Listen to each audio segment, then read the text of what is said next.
Welcome to the UIUC Talkshow. Our goal with the show is to introduce you to the most interesting people with the most interesting ideas. Today we have Yash, and you'll hear his story pretty soon. I'll go get him right now.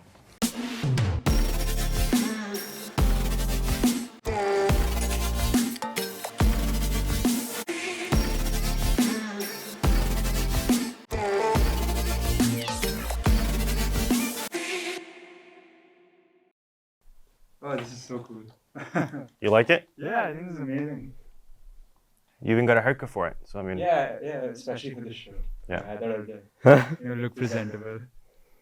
I mean, it's like a resume, but for a relationship. You can use it. You can send it. Oh, look, I was here. Exactly. If you like. What's been on your mind these days? Right now, just getting Linux running on my system. Why Linux? I don't know. So I'm working this research thing, right? Yeah.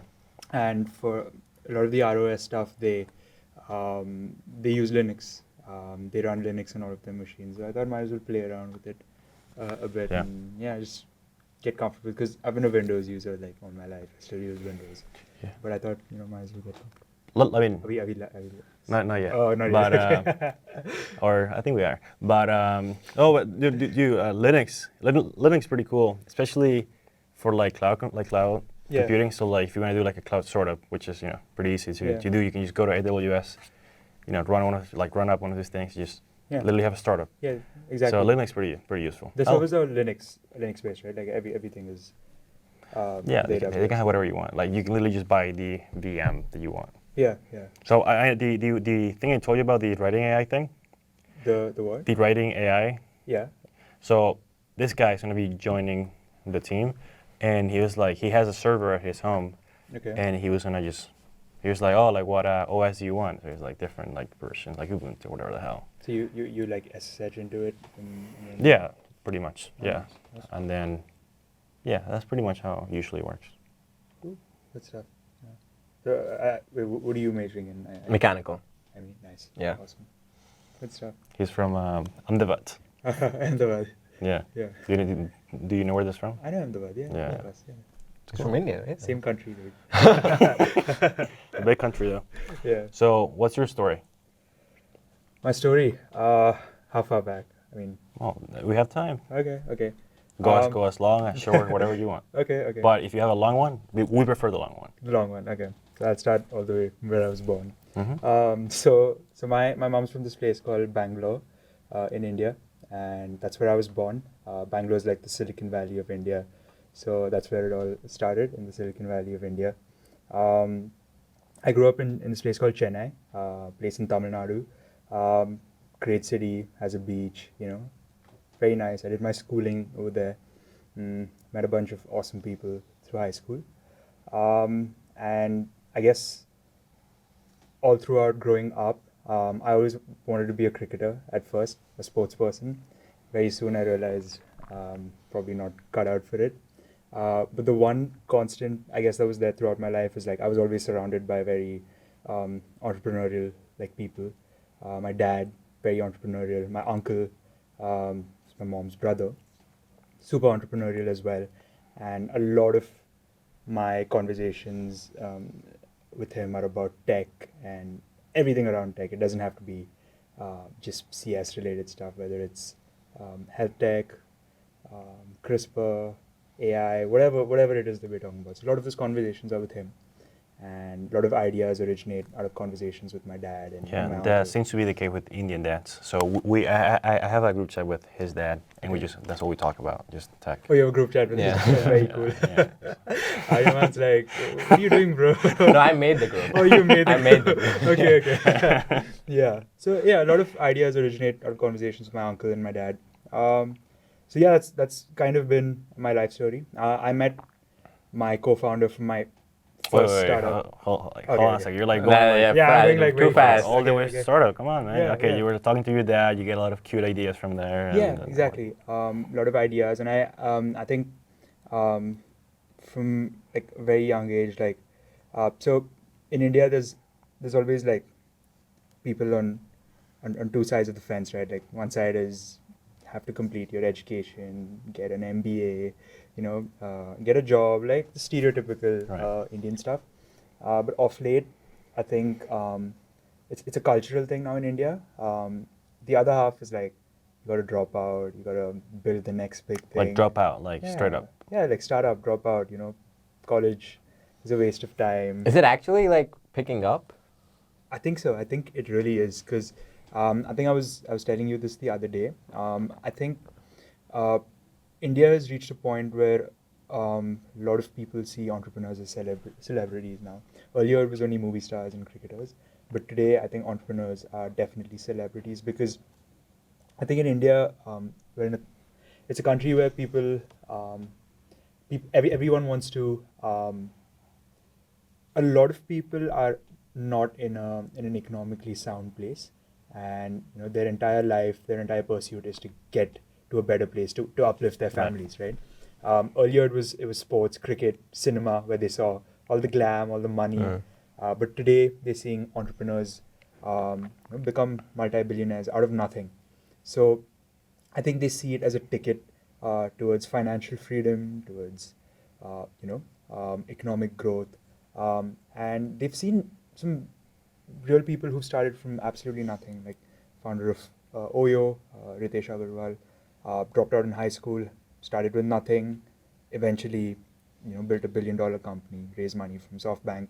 So stories like this today are being broadcasted a lot more in India, whether it's on YouTube, media, and people are really seeing it as a ticket to financial freedom, and that's why I feel it's picking up the entire notion of drop out, build something big.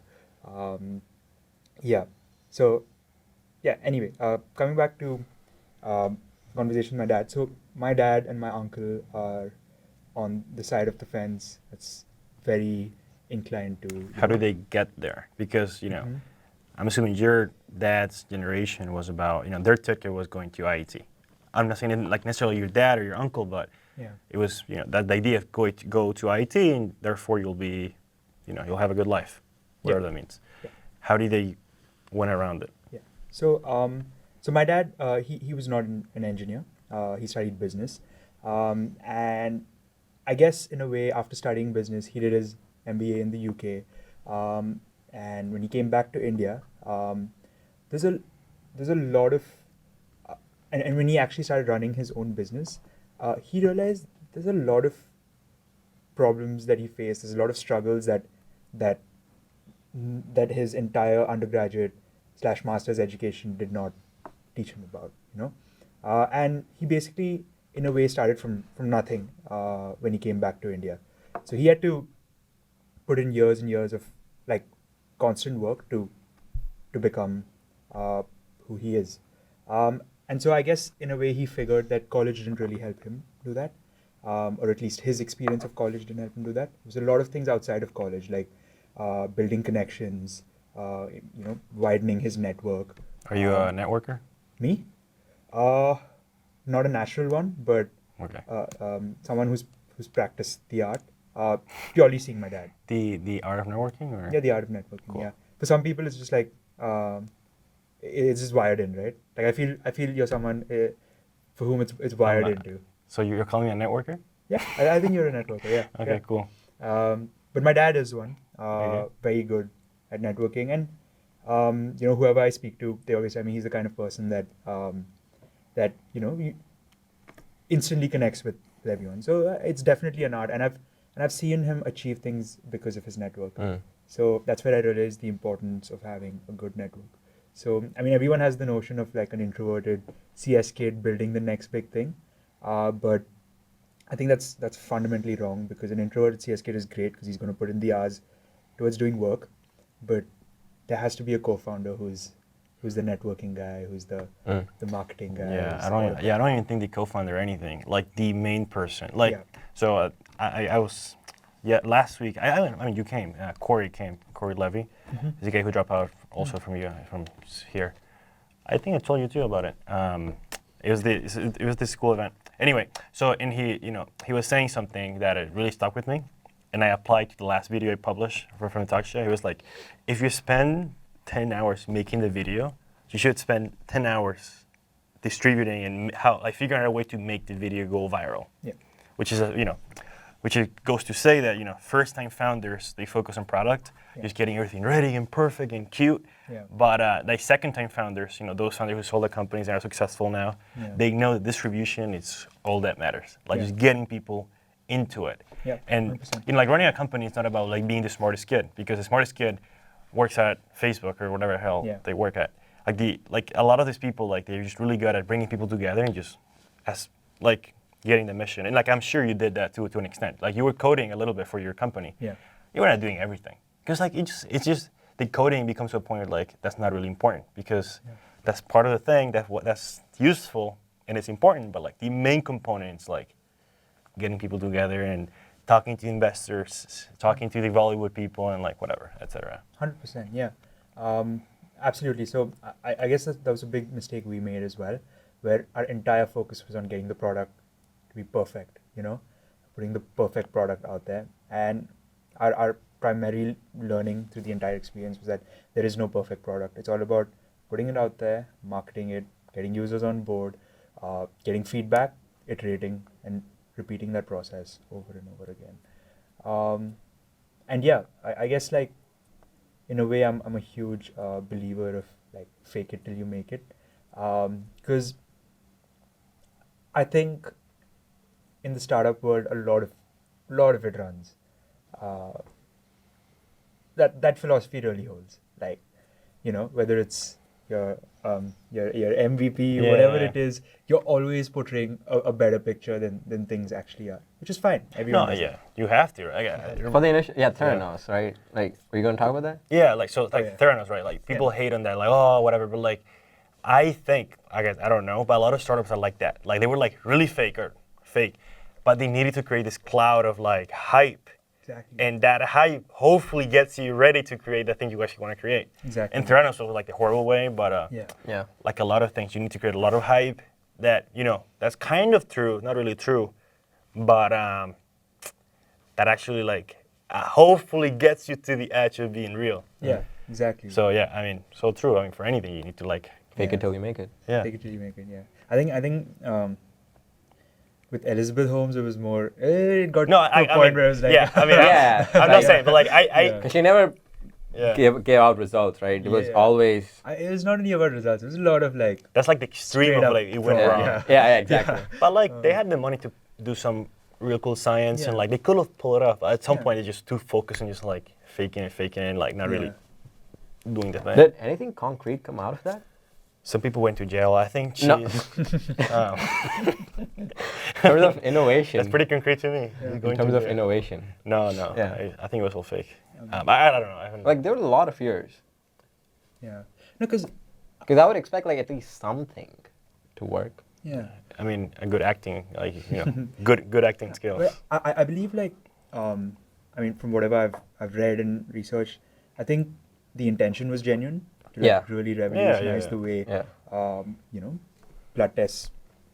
You test blood, but I think you get to a point where you're so obsessed with the idea that you're willing to do anything to see it live, and I think that's where she probably crossed that. And like you're in too deep. Yeah, you're in too deep, and too many lies have been told, and only lies can cover up more lies, and then you're just sitting on a mountain of lies, and you're gonna get crushed. It's bad for you because, like, I tell you something, and like I tell you one version, and then I tell him another version, and tell her another version, and like your mind just gets tiring because you need to like keep track of everything. It's like if I'm saying like I don't know, like here in the show I'm a different person, and like I'm a real person, I'm a different person. That just gets too tiring, and then like, you just start bringing the words together, and just it's not good. Just be real. Yeah.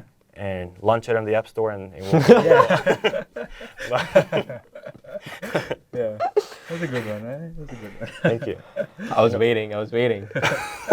Oh, you knew there was a be real joke coming. No, you didn't.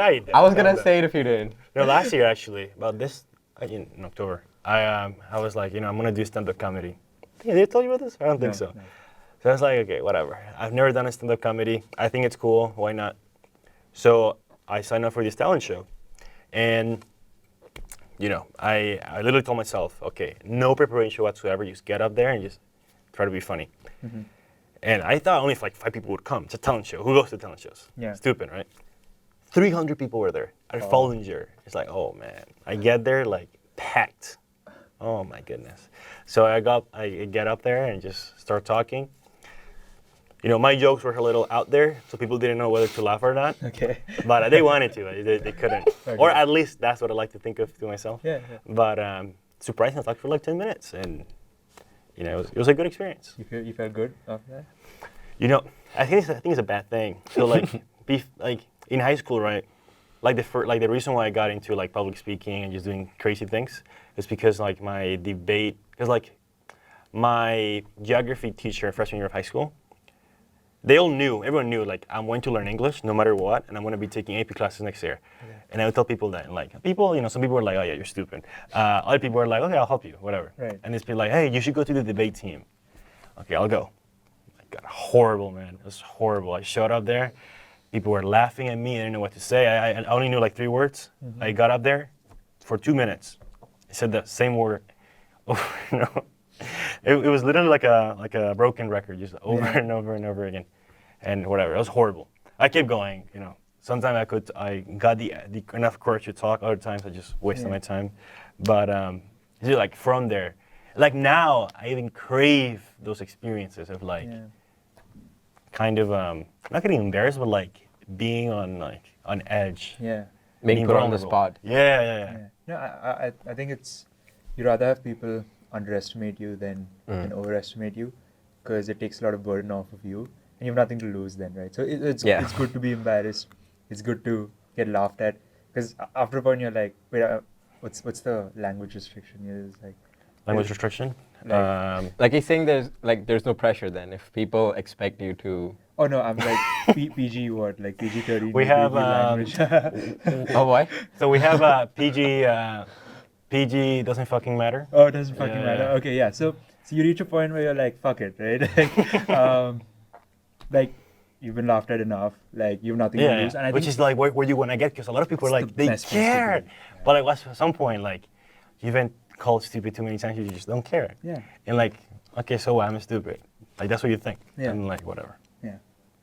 Yeah, I genuinely believe it's better if people underestimate you, because then like you shove it in their face. Yeah. I mean, not exactly, but you prove them wrong. Yeah. Like, and it's No, a good that's feeling. You have bad. something- That's yeah. bad though. That's bad. Yeah. I was just thinking, like this semester I had a lot of those experiences where it gives me a lot of energy to prove these people wrong, but it's a lot of bad energy, because then it makes me do things to prove these people wrong. Yeah. And I just don't care about these people. Yeah. A lot of professors, some high up people like in the engineering college and whatever. Yeah. And like a lot of energy, like bad energy, to like, you know, you made a mistake. Okay. But no, I'm just like, you know, it's fine, you know, whatever. Because like I want to have a more intrinsic type of energy, and now I want to put like, because listen, you'll be successful, you get, you know, you'll really do good, like a lot of good stuff. But yeah, I don't want to have that energy, like just far, like so we had a conversation with this people, and dude, I felt so bad like the whole afternoon, like bad, and I never feel like that. You can tell I was just like, oof, it's like a lot of bad energy. But so I guess what I meant is like you don't straight up shove it in their face, being like, I told you so. Yeah. But you just do it to prove to yourself that, you know. No, but you did still it. have it in their minds. You still, I mean, don't you a little bit? But why do you need to prove someone wrong? Like why does it No, matter? like that's why I don't need to. But like, let's say we have this conversation, and these people were really stupid, and like you made a mistake. I'm gonna like. Well, like, so, okay, let you them don't say believe. that- Let like, them you don't- believe that we are stupid. No, but like you don't say that to yourself, but like part of you are like, damn, like I wish it was different. Yeah. Is that true, or Yeah. I'm just I mean, yeah. crazy or Yeah, something? so, I mean, for me personally, like, I don't think I've been straight up underestimated, like, in general. But People overestimate you. People hating on you all the time and everything. yeah, I wouldn't. I wouldn't even say people like overestimate me, but I just feel that. They're wanted. I just feel that, you know, like, I don't know how to put this across, but if if I know for a fact that I'm being underestimated, it becomes more of a driving. It Yeah, becomes it a is. driver. It is. Yeah. It is good. It is. So yeah, you're taking it in a positive way rather than. Yeah, exactly. Yeah. Taking it in a pause, not to prove them Yeah, wrong. exactly. That shouldn't be the But to purpose. show to yourself Yeah. that you can do it. Yeah. You know? Yeah. Okay. Yeah. I like that. I Yeah. like that way. Yeah. Thank you. Yeah, exactly. So I have a question. Yes. So say that you can either always be right or you can always prove something wrong, someone wrong. What is more important to you, or what would you?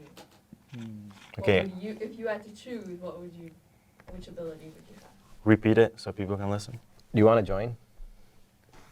No. bring it, Jay. Yeah, if you want. I mean. I'm fine with that. Yeah. Okay. Sure. I Go ahead. have to go at 6:30. Okay. Just get up and go. Where am I supposed to? There. I wanted to ask you: Are these mics like actually functional, or is it Of just course, bro. like Please. me? We literally. Please use them like. So he did not want to set it up at all because we use these mics. Okay, And okay. we're using these things. But yeah, no, they're fully functional. Oh, okay. you can like. Yeah. Move a little bit. So Joe Rogan usually like offers guests like a glass of whiskey or something. Whiskey? I'm kidding. You want whiskey? I'm only, Which one? I'm a minor. No You minor? drinking yet, Oh, you never done it? Oh, Yeah. come on. Okay. I mean, even if I have not I don't- admitting I to don't it. No, wait, no, wait. no. Yeah, you might have to move a little. Yeah, bit. that's what I Oh, was- okay. Wait. Bring out the whiskey. Anyway, what were you saying? So if you. Whiskey. Oh, thank you. That's Open it nice. for him, please. I got it. What is the story behind that? Behind what? Behind the Milano? No, Nothing. I Just got a it. I got it just for us. You like these things? Oh, I'm chewing gum. Okay, pull out the We gum. provide good hospitality. I thought Okay. it had a symbolic meaning. this, like no, this is an mint experience. is green and he's wearing yellow. No, this has a meaning. This color has a meaning. That's funny. That was Actually, the you're wearing yellow. I am. That's perfect, actually. So he was thinking of your company. So he did. That's why I did purple. Oh, purple. Oh, okay. That's nice. Here you go, guys. That's Like actually nice. we had a lieutenant on one of our episodes, so I put the colors red and blue. Like all these like episodes are like little hidden meanings, Open your mouth. like little hidden meanings. Okay, yeah. Okay, What are you saying? Say that you can either always be right or you can always prove something or someone wrong. And what would you do? Which one would you wish to have? I wouldn't want to, like okay, go Yeah. ahead. No, you I'm go, you asking go, you him. go. I'm asking. You go first. No, you go. Yeah, you go first. Yeah. Go for it. I mean, I wouldn't always want to be right, because then you just become cocky. Not really. Bro, you're building a building. You want to be right. You don't want to be wrong. No, it's not. Come It's on. not that kind of right. Did the same Okay, say thing. that you didn't know that you're always right, but you have conviction in your How would you not beliefs. know if you're right? Because you believe in your belief, you have conviction that okay, I am. No, let's say that you take an action, and it turns out to be the right action, and you have a streak, like a record of just always doing the right thing. You're gonna have so much self-confidence. You're gonna build up so much self-confidence. So is that a bad thing? I think was so. gonna say, that's a great thing. That's amazing. no, that's you know how many good. people die to have self-confidence? No, that's good. But how does it affect the others? Well, who It cares? won't- It's a question. You're putting things together where they don't need to be No, put yeah. together. You're correlating it. It's correlation, not causation. Okay, so state. Damn. Okay, You're psychologist. thinking things are causal. It's not.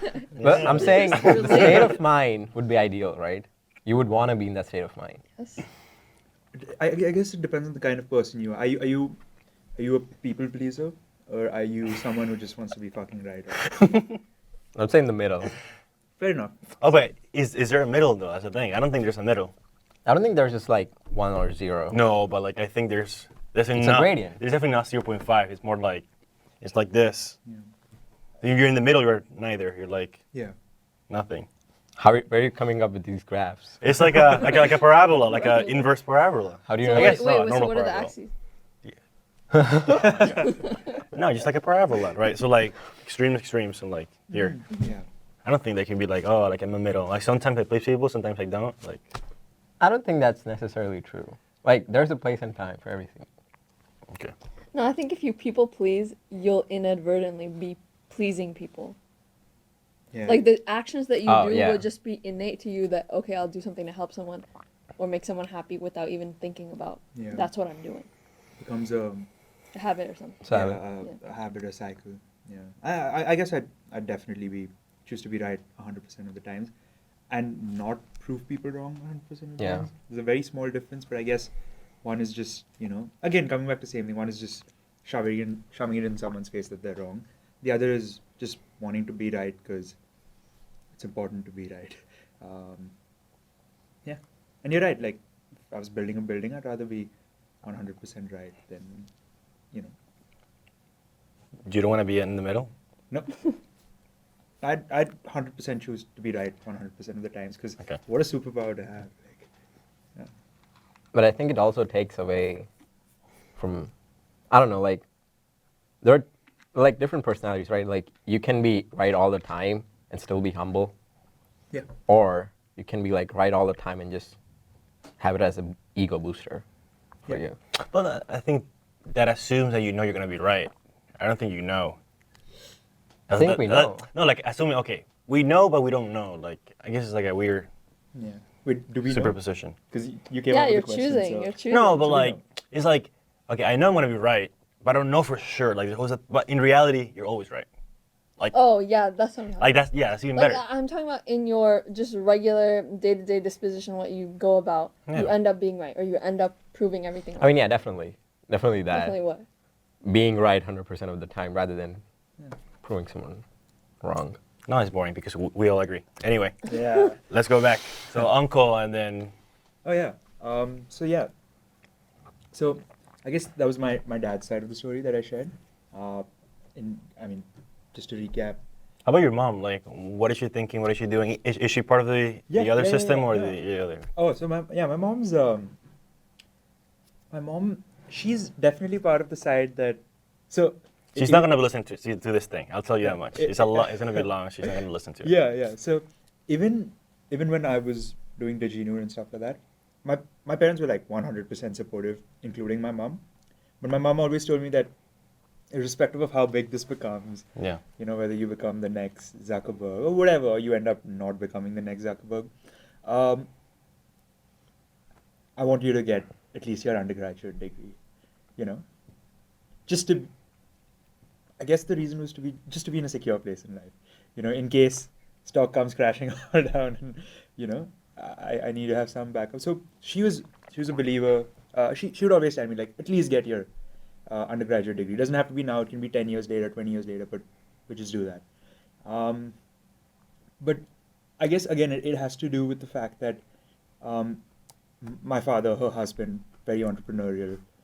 Her brother, my uncle, very entrepreneurial. So the ones who influenced me inevitably influenced her thought process as right. well over the years. So she's become a lot. So she's in general like very, very flexible. But she just has had that one kind of wish that I finish my undergrad degree at some point in my life. So yeah, here I am fulfilling her wishes, I guess. Before we keep going, would you consider dropping out again? He never Like- mentioned that he did. Well, you haven't reached that kind of part. really didn't, but you kind of did. But like, would you I like didn't drop exactly out and drop out. like? So I think So let's do really good. A good idea gets traction, gets users. Do you have I don't know, some big investor? I like you. I'll give you $1 million. Go build this thing. yeah. So Would you do it or? I guess you don't really have to drop out, do you? Like Okay, sure. You could be on a gap gap, like- year. Yeah. Indefinitely gap year. Yeah, I'd do it again. Okay. Sure. Anyway, okay, let's. Okay, so uncle, and then what's after that? So you finish high school. Yeah. You wanted to become a cricket player. Yeah. So I wanted to become a cricketer all through the 10th grade, which is I don't know what I mean in They do you call guys have it- 10th grade here? No, or they call it sophomore year. sophomore year. Okay. Oh, it's the same as college. Right. Very confusing. Yeah. We call it 10th grade too. You do? I don't, like the people I've talked to, they don't.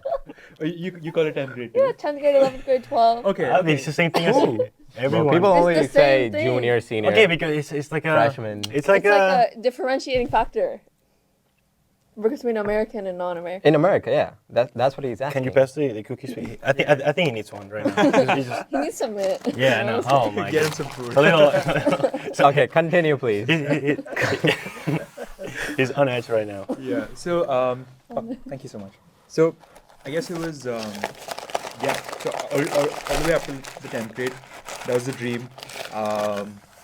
And I was I'd say a very good cricketer, but I don't think I had what it took to take me to the next level. And I guess, in a way, I realized that, and I was like, what else am I passionate about? I think technology, yes. Am I passionate about sitting in front of a computer and writing code the entire day? No. Am I passionate about envisioning the next big thing and doing whatever it takes to get that thing out there, even if it's sitting in front of a computer all day, writing code? Yes. So that's when, like around the 10th grade, I decided that, I'm good with tech. I'm good at CS. I think I want to pursue this because I just want to build cool shit. And that was a phase in my life where I was doing a lot of random stuff, right? Like I built my own quadcopter. I was playing around with the Arduino. I was learning Java. Just experimenting a lot. This was also around the time I worked on my first, I'd say, big idea. Again, it came out of a conversation with my uncle. It was called the Toy Joy Foundation. So what we realized is, kids in India, and I'm sure across the world, they buy a bunch of toys. They play with it for 2 days and then they're bored, right? Toys just keep accumulating. And in India, I'm sure everywhere in the world, but especially in India, there's a lot of kids, underprivileged kids, who don't have access to, forget toys, like not even clean drinking water, shelter, things like that. Mm-hmm. So I think the idea at that point was, what if we could just bridge this gap, right? There's urban households, middle class to upper middle class to the rich, who have an abundance of these toys. And there's the lower strata of society who do not. So what if we could create like an online portal for people, who are privileged with these, bundles of joy, if you'd say, to register their toys for donation, and then we'd pick it up from their homes and drop it off at an orphanage or a government school, or it could be anything. So we're making the process of donation as easy for them as possible, and we're doing some good in the process. So this is another idea that came out in conversation with my uncle, and we executed it pretty well. So back then, programming experience was like so. So we built the site on Wix, at least the front end. The back end was integrated with a company called calsa.io. They built on Ruby on Rails. So my uncle was the founder of that company. So there was some help there. And yeah, we spent like a month and a half, like just building the product out. I put together a team of my closest friends from high school.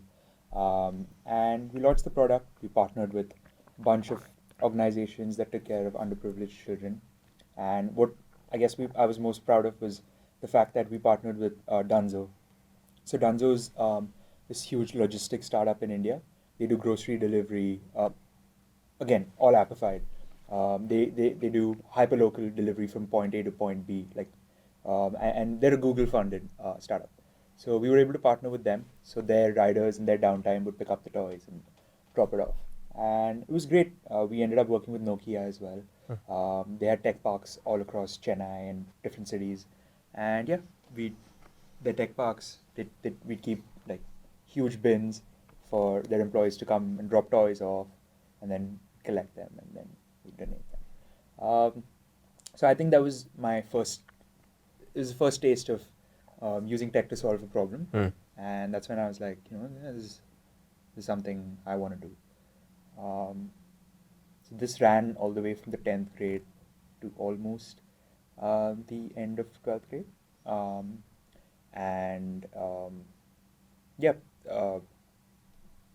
So then 11th grade happened. 11th grade was fine.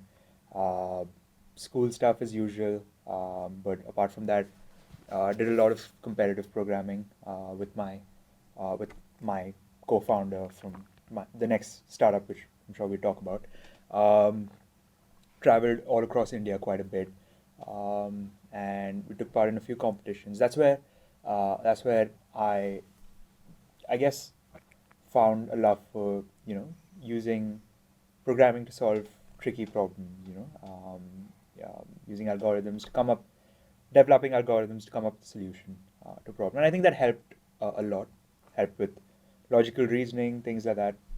It's also around the time when I started my IIT coaching. I don't know if you guys are familiar. I'm sure. Yeah. But Of course. So, yeah. I took the JEE. You don't even know? You took it. Yeah, no, I forgot. So I mean, in India we say JE. Yeah, I took it twice. So do you take the mains or advanced? No, there's only one. So Oh, okay. He had a separate one just for him. Was it easy or was it like undoable? I mean, the IT He did not take it. offer me CS. I mean, it's really good. Okay. IIT Bombay, CS. Oh, nice. Dropout. So you're an NRI now. Guess I hope. Okay. anyway, so that's when I started IIT prep. Was that COVID year for you? Is that 2020? No, so that was beginning of 11th. So 20. Actually, I started my IIT prep the beginning of 10th. My bad. So that was around 2018, 2019. That's when I started. Okay. But became full-fledged. Right, 11, right, 12, right. Because that's when you focus up, right? So I'd spend my Saturday, Sundays there, lots of hours. And very soon I realized this is not what I want to do. I don't want to spend my weekends studying. And I want to go abroad. I don't want to study in India. IIT is great. Nothing wrong with Not cut out for, yeah. not cut out for the process. Yeah. But I still continued going for a bit because what I realized was training for IIT, like it really instills like a work ethic. Exactly. And it makes your fundamentals very, very strong. Like with your math, with physics, Yeah. chemistry. No offense to the chem majors, but I thought it was absolutely a waste of time for me. Oh, I'm so sorry. I'm so sorry. But No, you're good. personally, for me, I thought it was an absolute waste of time. But physics and math, I really, really enjoyed because I felt it was a lot. I was able to apply. Right. More. It was a lot more. Yeah. Anyway. Rant on chemistry. Moving on from chemistry. So anyway, I did that until the end of 11th. End of 11th is when COVID hit.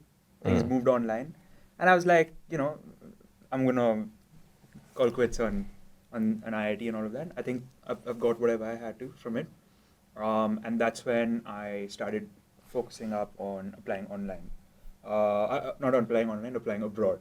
I always knew I was going to apply abroad as well, even if I gave the JE. So that's when I doubled down on the process. And then college application started. I was very ambitious.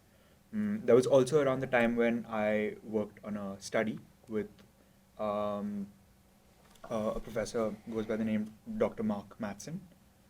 So he was a researcher at Johns Hopkins, and he was the chair of the National Institute of Aging. So I just reached out to him, cold email, reached out to a bunch of people like him, like David Sinclair. I don't know if you've heard of David Sinclair. He replied? Sorry? He replied to you? David Sinclair? Yeah, David Sinclair did reply to me. So he's like a celebrity in the world of longevity and anti-aging. And he replied to me. It was very nice. We didn't end up working with him, but he was very, very supportive. He was like, So you were reaching out to do research with these people, or I what? was reaching out to do research Got with it. these people because I guess around this time, so bit about me culturally, I am from the south of India, but my family heritage is from Rajasthan, which is absolute north. Oh yeah, India. Rathod. So. Yeah, I'm a Rathod. Yeah, so we're called Marwadis, and I'm a Rajput, which is I don't know how to explain it, but anyway, Rajputs were like the. What is it? It doesn't matter. Yeah, it was like Alright. the warriors in Yeah. the old times. So we were. It matters, man. It's But cool. like- It's kind of cool. So were you a warrior? No. So that Like doesn't matter, does it? No, it does because I have royal blood. Okay. Okay. At least that's what I like to believe. Believe whatever you want. Yeah, who I'll knows, support you. man? My ancestors might have even been like cooks in the royal palace or whatever. Could have been anything, but that's still amazing, right? Still- we were affiliated with the royal family, so yeah, All right. we kept the state safe. Anyway, moving on from that. Fuck, what was I speaking about? Yeah, you were saying like you were reaching out to people. You were talking about your You're background. not just think- learning, yeah, blah, blah, blah, back- yeah. I think you were like you wanted to do research and you were like, okay, Yeah. my background. I'm from South India, but I'm You had actually a- not. But you're North Indian at heart. Yeah. So, West. religiously, at least my family follows this religion called Jainism. Oh, they're Jain. I'm a Jain. Yeah. So. Like- why the Why, surprise yeah, look? why Yeah. the face? Why the face? I didn't expect, but Wait, why didn't you expect? We'll talk about that. like I don't know many Marwadis who are Jain. Wait, but can you explain what that means? Because I don't know what that means. I mean, Like, there's expectation that they are what? I don't have an expectation for what Marwadis are supposed to be. I have an expectation for who, like Jain is. I think, I mean, at least in the ones I've encountered are like Gujarati ones. Hmm. So Makes sense because you're from Gujarat. Yeah. Okay. So I don't usually see. I mean, I know there are like temples in Rajasthan Mhm. for Jains, right? But Yeah. I thought it was more localized to Gujarat than the other Yeah. surrounding states. Sure. I mean, so yeah. So I'm Marwadi Jain. We're a rare species, but I am one of them. No, that's a joke. Yeah. My small village of 10 million. Do you believe in it? Like, do you practice? Yeah. So I guess growing up, Wait, which side of your family? Or both sides? both sides. Oh, okay. Yeah. So few fundamental principles. Pure vegetarians. So are you vegetarian? Okay. Pure vegetarians. The stricter side, they don't eat underground vegetables as well. And we have some fairly strict fasting practices. Mm. Um, Do you do that these past few months? I did not. But again, I'll give you a pass. Don't worry. Not proud of it, but I should have. I should have. I mean, it's up to you. Like you. So that's exactly what I'm coming to. Yeah. Right? So growing up, it was always something I ridiculed.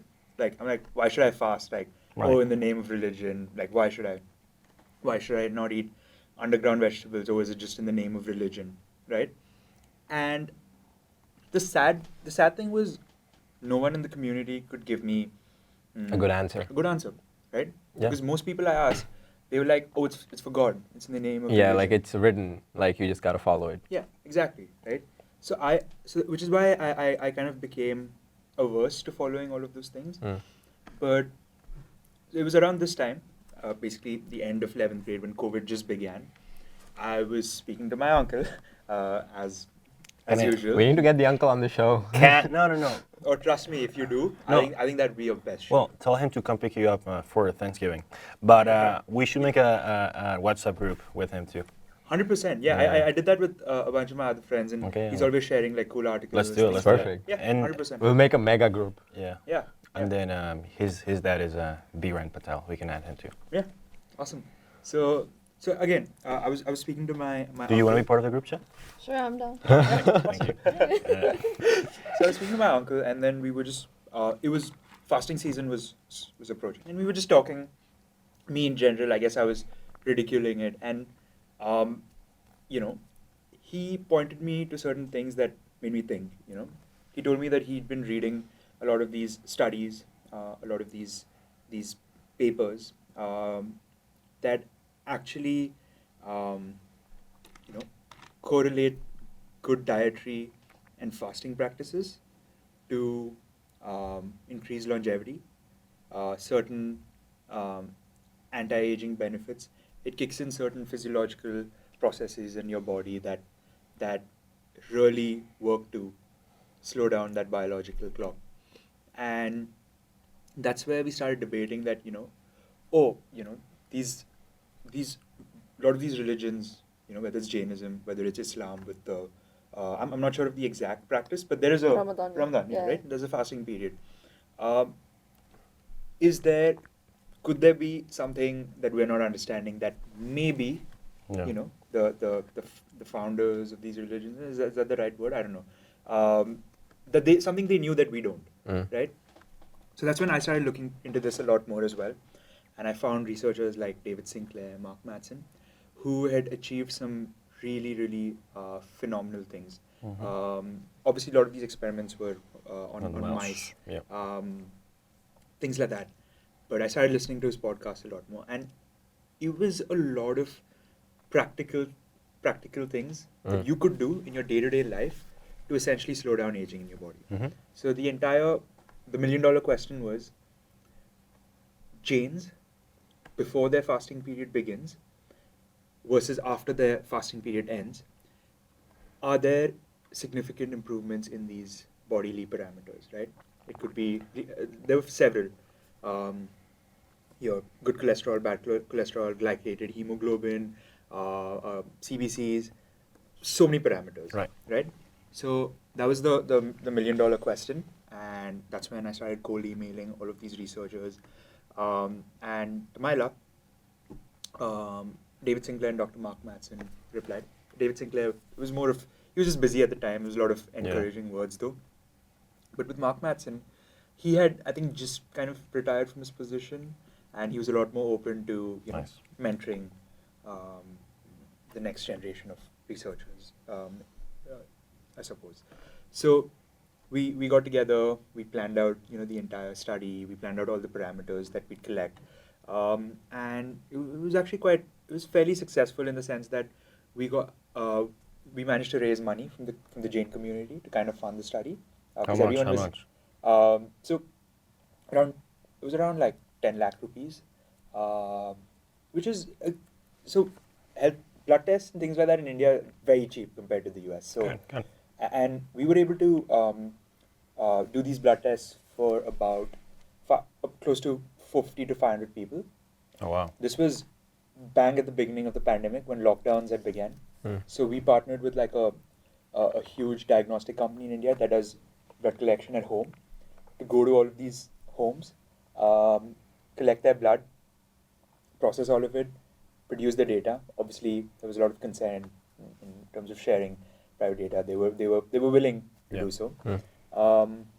We got a lot of the religious leaders in the community to record videos, motivating their followers to do this, right? Because if there's something scientific about a religion that we've been practicing since, centuries, right? Maybe it's not just blind faith, right? Maybe the people have been doing this for generations for a reason. So yeah, they got together. We took their data before the fasting season began. We took it at the end of the fasting season. Obviously, this study never came out because we weren't able to get any statistically significant results. But that was also because the time period was too small, or time period was small. Yeah. We did it over the 8-day fasting period. Second, Dr. Mattson was in the US. You were in it. I was here. It's not like I'm a researcher. I was just a kid. Publish it though. I want to read it. Sorry? Just publish it. I mean, on your website or something. I don't know. Yeah, 100%. Yeah, I'll show you some of the videos. Yeah, I think I have the data still, but so the data, even when we collected it, no personal identification. Yeah. Data. So anyway, it was not statistically significant, but there were a few interesting observations, like the good cholesterol had increased, bad cholesterol had decreased. I think there was a loss in weight or BMI, some parameter there. But anyway, so that was something embarked upon. Dr. Mattson was nice enough to give me a recommendation letter and stuff like that, because I was still applying to colleges then. So, of course, we gotta get it in. Yeah, you have to, right? There's the entrepreneur in me was still like, nah, you gotta the networker. Yeah, the networker, if you'd say. So yeah. I mean, that's pretty cool how you like match these two because I've had a similar idea in like Islam, for instance. Like that religion, I see a lot of like at least the TED community and perhaps a broader like world in a sense. They are adapting a lot of like Islam practices. Yeah. The community. Like I guess like I'm talking more like Silicon Valley, like tech community. Even though they're not saying it specifically, they're kind of becoming like Muslim without the I guess religion part. Like a lot of people are like fasting, of course, became a big thing. David Sinclair and like all these Yeah. people like fasting. I mean, I like to do it like once in a while, like 24-hour fasting, boom, Yeah. all crazy like that. But that like drinking has been a big thing. People like saying like they don't want to drink and stuff like that. So that also became a thing. And a lot of these things like I find that interesting how they're kind of coming like together. And like if you could do like science stuff, I think for like young people who are like part of this religion, like you could like make them believe. 100%, yeah. And I guess like ever since that study, even though we were not able to arrive at anything conclusive, around then I read a very interesting article in India. So out of all the communities in India, the Jain community has the highest average lifespan. They also have the most vegetarian diet, the most fasting periods. So my grandmom, she goes 30 days without food. Just water? Just water. I think so. I think 30 days is pushing it in terms of anti-aging benefits. I think the sweet spot is like 72 hours from the studies I've read. But anyway, it takes great. She does it. Great willpower. Willpower, Yeah. exactly, right? The mental game. Yeah, It's 100%. hard And mental she can. game. She does it like year after year. So respect over there. But anyway, ever since that day, Respect, grandma. Yeah.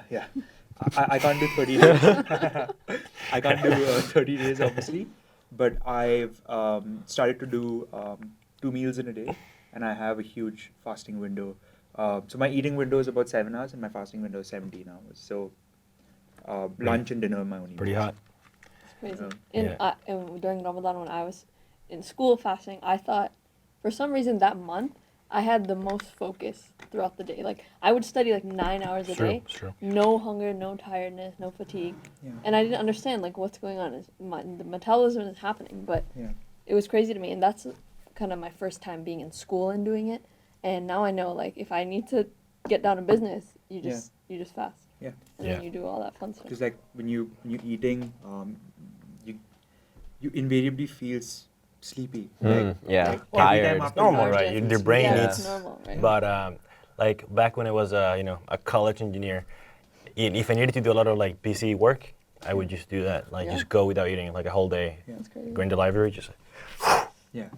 And I think like just constantly drinking something is great because you're tricking your body into believing Yeah. it's full. That you're putting Uh, something in your body Yeah. constantly.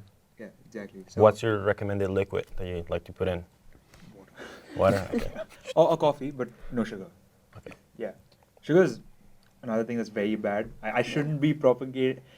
I feel like I mean I sound like a hypocrite because I was just like snacking on this, but sugar is bad, very bad for you. Give him Yeah. another one, please. Yeah, just give me another. I'm still gonna eat it.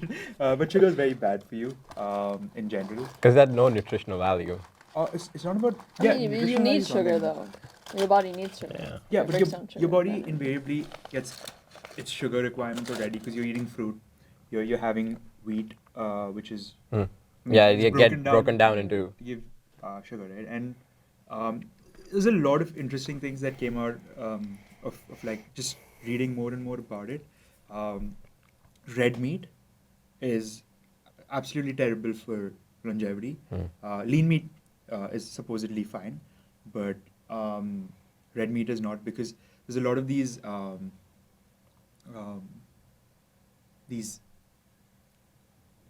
I'm not getting the exact term, but a lot of these inhibitors that work a certain way because when you consume a lot of red meat, your body has an excess of proteins, and a lot of the older proteins are not being recycled, which would otherwise be recycled by your body, and those unrecycled proteins contribute towards, kind of accelerating problems. aging.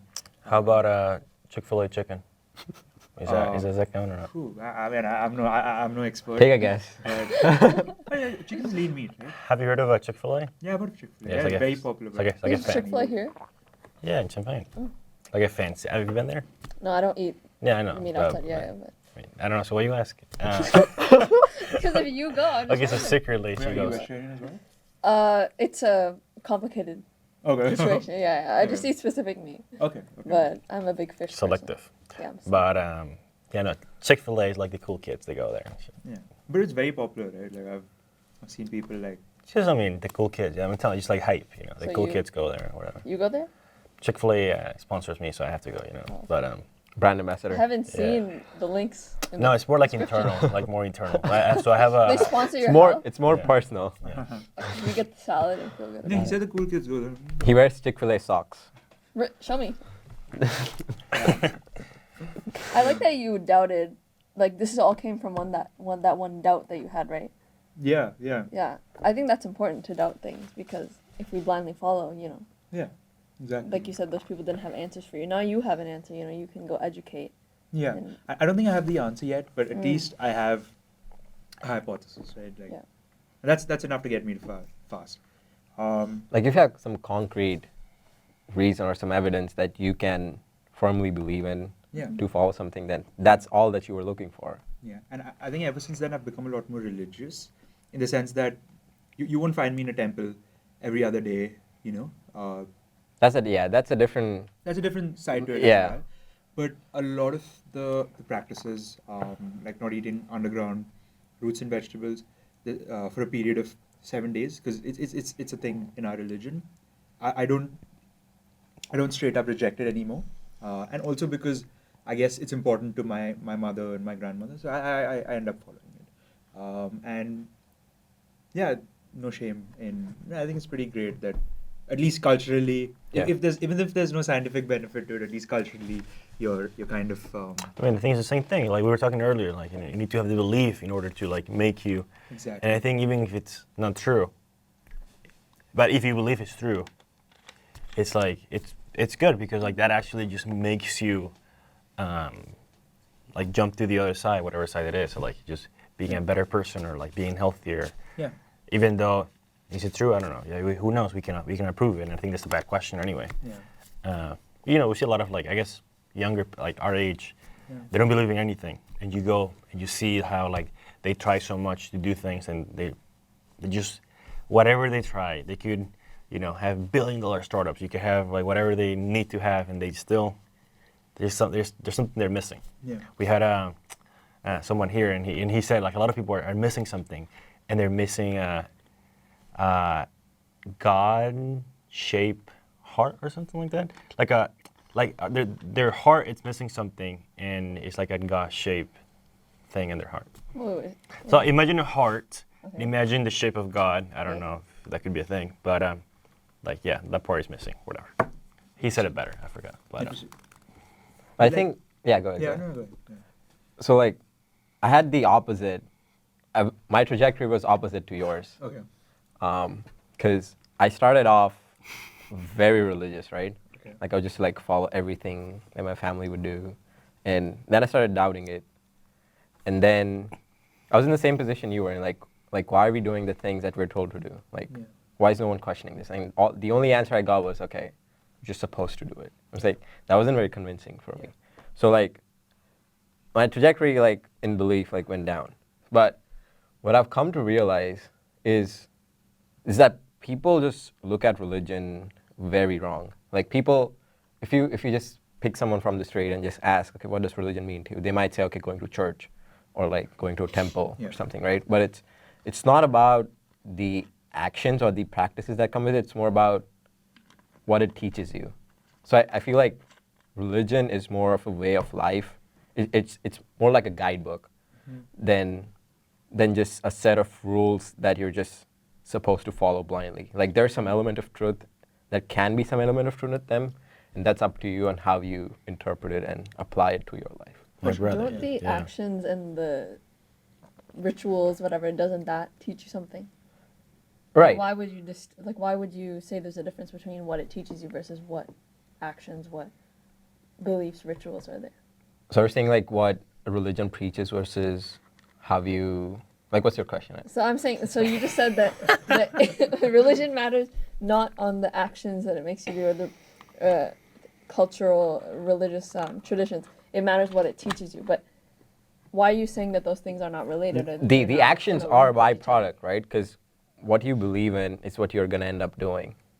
And right. wouldn't that teach you? But like, Are you it's saying like it rather not in than a jumping to negative? a conclusion Okay. of what you're supposed to do, you should come to that conclusion by that way of thought. Like that would be a better, more convincing, or like, I think a more natural way to do things. Have you guys seen the mid-wheat tweets? The what? The what? It's just a meme. It's so you have like you have a IQ graph. You have like a super genius and a super dumb person, and you have the middle person.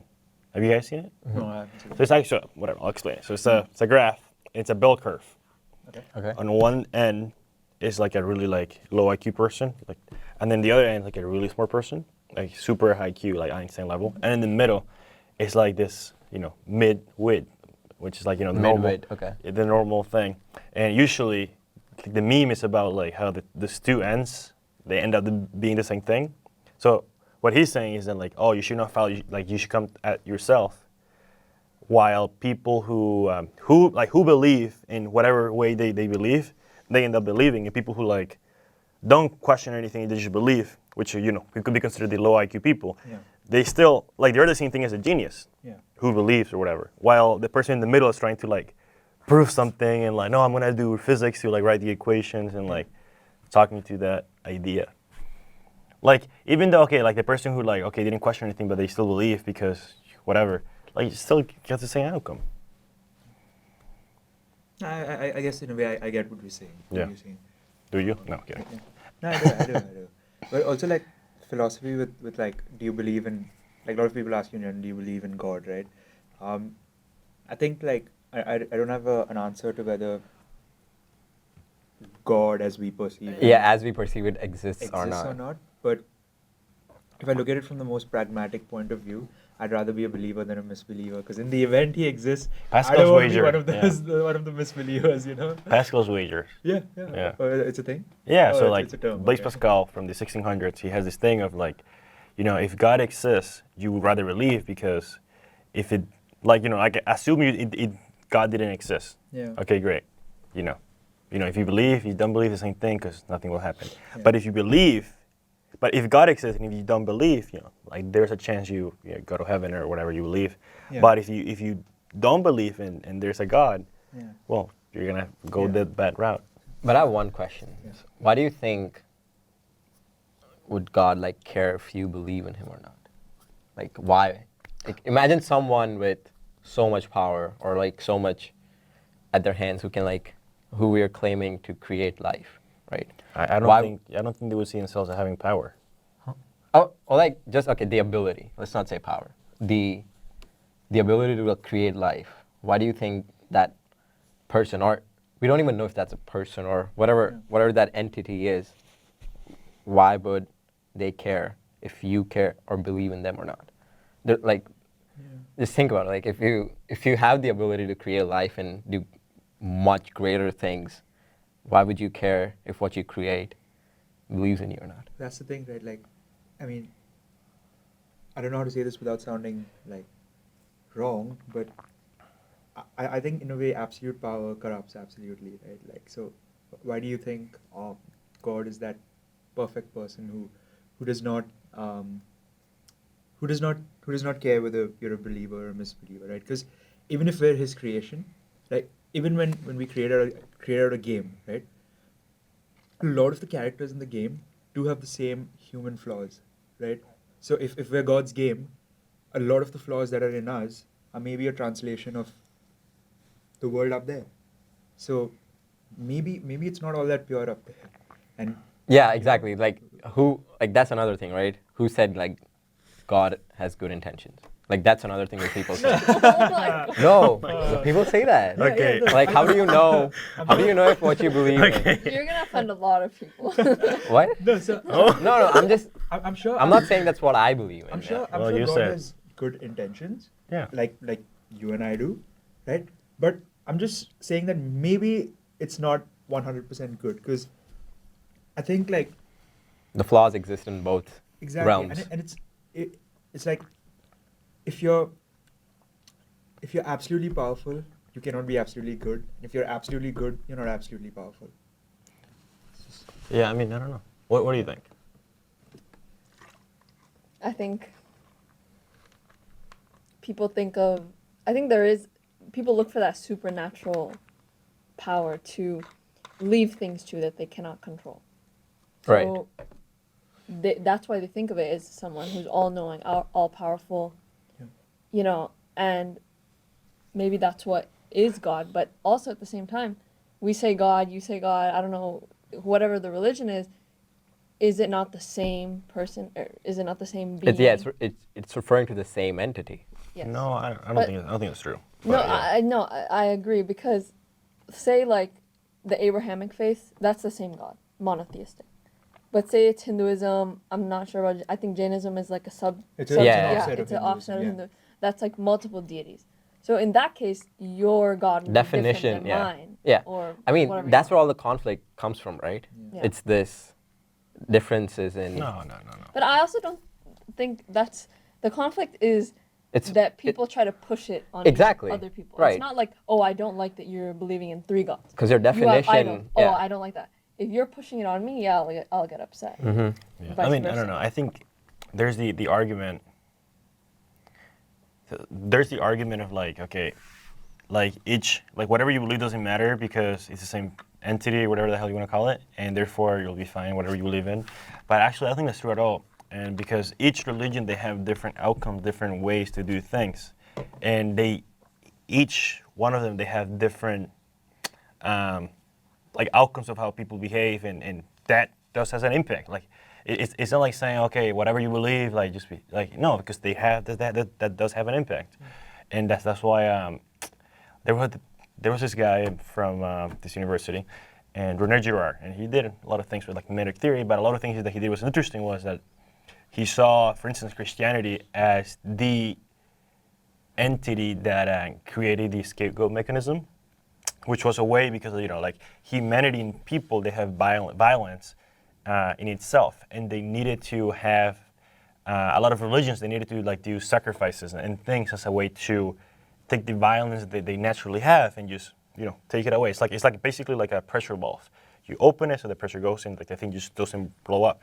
And that was the thing until, you know, most things until, you know, like this guy says, you know, until Christianity came and, you know, with Christ, and basically like the basic story was like, you know, like the God of the son of the God came to earth and he gave up his life for the people or whatever. And that was literally way, you know, like, yes, I scapegoat myself, but I showed that you can actually forgive people, and that way, like the violence, like the monopoly of violence would end, and therefore humanity would not end, like civilization would not end in itself. Yeah. And that's like one religion, right?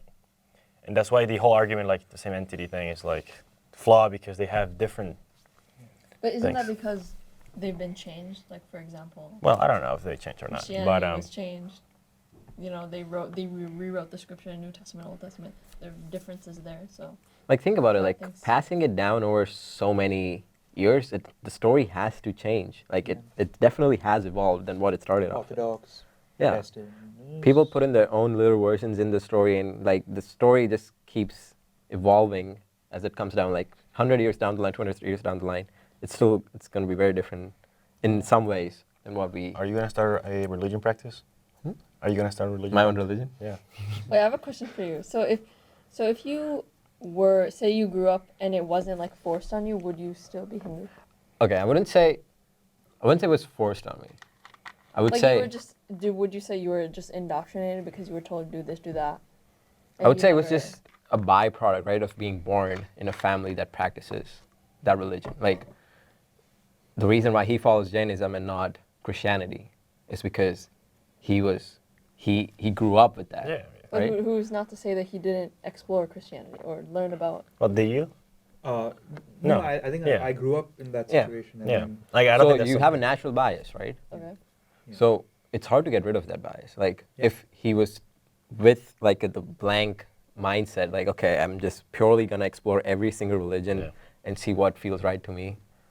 Sure, like why not? But I think I think it's that's the right way to do it, but it's very difficult. Have you heard of the?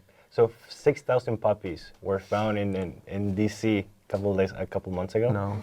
And so they were literally giving out these puppies. Have you seen this? No. Well, so it's a big story. I didn't know. I found out yesterday. So 6,000 puppies, they were found. Oh shit. Randomly in They were DC? no. They were Like under the Capitol Hill or what? in Do you read The Onion? in a, That's no, not no, a no, no, no, real no, no, no, no, no. In a research facility. Oh, And they found that they were not taking them Yeah. properly, so the government just took them, and they were giving them away. And the dogs, they've never touched grass. They didn't know how to behave. And haven't eaten grass. So they were giving them out, and the dogs are like missing. Like people throw balls on them, they just look at it like. There's Right. The social cues don't, Yeah, so they don't. It's like there's no way to have a blank mind or whatever. Yeah, exactly. You can, once it's like coded into you in a way, like etched. It is, yeah. All right, the uncle. Yeah. So, And before you say anything, you keep. I think you have a favorite word, and I'll tell you that later. yeah. But continue. Okay. I'm curious. Where to like? Yeah, sure. So, is it so? No, it's not the It's word so, uncle. right? Sober? It's uncle. No, it's not. It's a key word that will make your life so much. Like whatever your life ends up being will be because of this word, and it's very so important in your life, and you don't even realize it. But anyway, continue. It's your name. No. Can I use this as my exit? Of course. Thank you. All right, it was nice Nice having seeing you. you. Thank you for being on the show. AP. Huh? JDC. AP? See you later. Thank you. I'm just Yeah, you go for it. edit this out. Okay. See you guys. So yeah. Bye. So yeah, coming back to so this was, I think I left off with the end of the thing. You like- want to move like? Yeah, you yeah. can push the chair over. Yeah. So the end of that and like college applications and stuff starting. So yeah, once the study was over, we worked on it like post study to Yeah. see if we could produce anything significant. The results weren't statistically significant. So over time, the study Yeah. was essentially rendered like as I won't say it's not a failure. It was just not statistically significant. So I think after that, I was at a point where I had to double down, focus on studying, because in India we have the board exams, and they come twice, your 10th grade and your 12th grade, and these are like, it's a national exam, it's an all Right. India exam, so you're not competing against everyone in India, but it's a standardized exam for everyone. So like in India. everyone in India who follows the same education system or like Yeah. same board Yeah. education system, they get the same papers. Like Yeah, I think they try to do that. They do this in the U.S. Yeah. somewhat, but it's not very successful. APs, right? Like in a way. I mean, the SAT, right, is like the one they Yeah, use, yeah. but Similar to that. SATs, we have the same papers for the country, Yeah. for the world. Like with so you have the SAT in one day, and like everyone who takes it, it's the same thing all throughout the U.S. And they also have another thing, PSAT, which I they do it- that. Like they do it like sophomore year, freshman year, sophomore year, junior year. Yeah. So yeah. So anyway, it was around that time, but all this while schools were still online because of the pandemic. And the thing with online school is you never really attended class, right? You It's a turn good on, thing though. Yeah, you turn on the computer. Yeah. Initially, it was not because I'd turn on the computer, and then I'd be doing whatever, my own thing, sleeping or reading up on something, watching a show, whatever it was. And I was doing a lot of self-studying then. Like I think at that point I was just like, fuck it, Yeah. I can't sit through these classes. I'll study by myself. It served me pretty well. But I guess that's when you have a lot of free time at hand. So I was exploring a lot of things. My dad's a day trader as well, so I was learning about the markets and stuff like that from him. He's a technical trader, so no fundamentals, just charts, things like that. I was learning a lot over there. It was very interesting.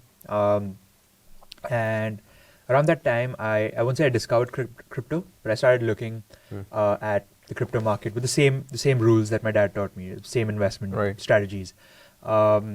Because I think the barrier to entry in crypto is a lot less than stocks, right? In India, you need, if you want to invest in stocks, you need to have a demat account, which is kind of like your wallet that holds all stocks. You need your ID verified. You need to be 18.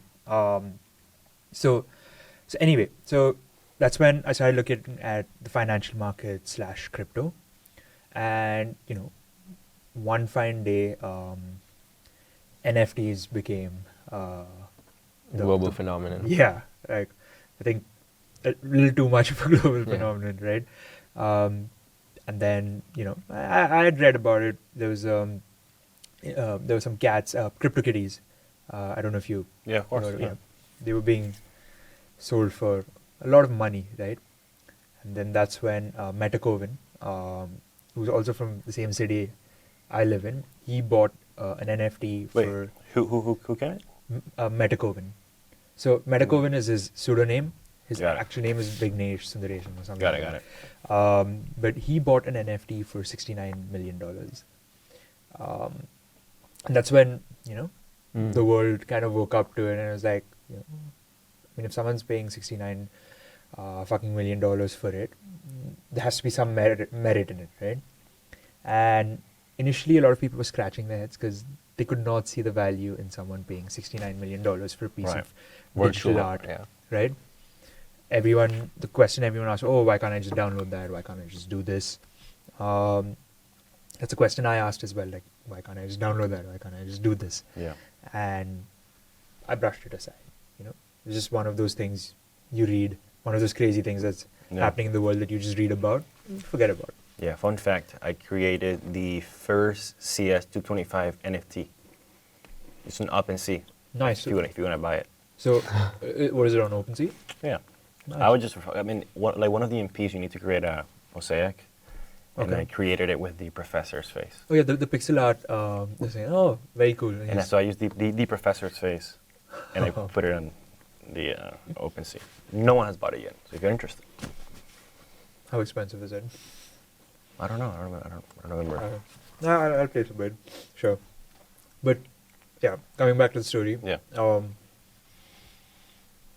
Pushed it aside, went about life as usual, and then one fine day, I was on call with my uncle, and Who do you talk to more, your dad or your uncle?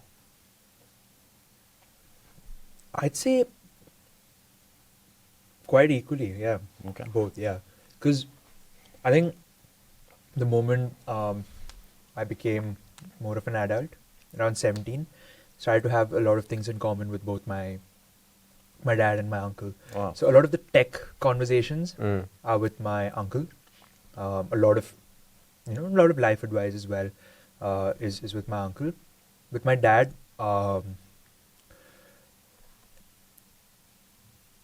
I think I trust his judgment more than anyone else in the world, because he just knows what the right thing is to do in any situation. So if there's a situation, if I need advice on anything, right, in a way I have, which is counterintuitive to the entire scientific thing, but I have blind faith in his judgment. And also when it comes to the financial markets, I think I think he's one of the smartest people. Like he knows what he's doing. Mm. So a lot of the life / practical advice is I think I'm more inclined towards my father.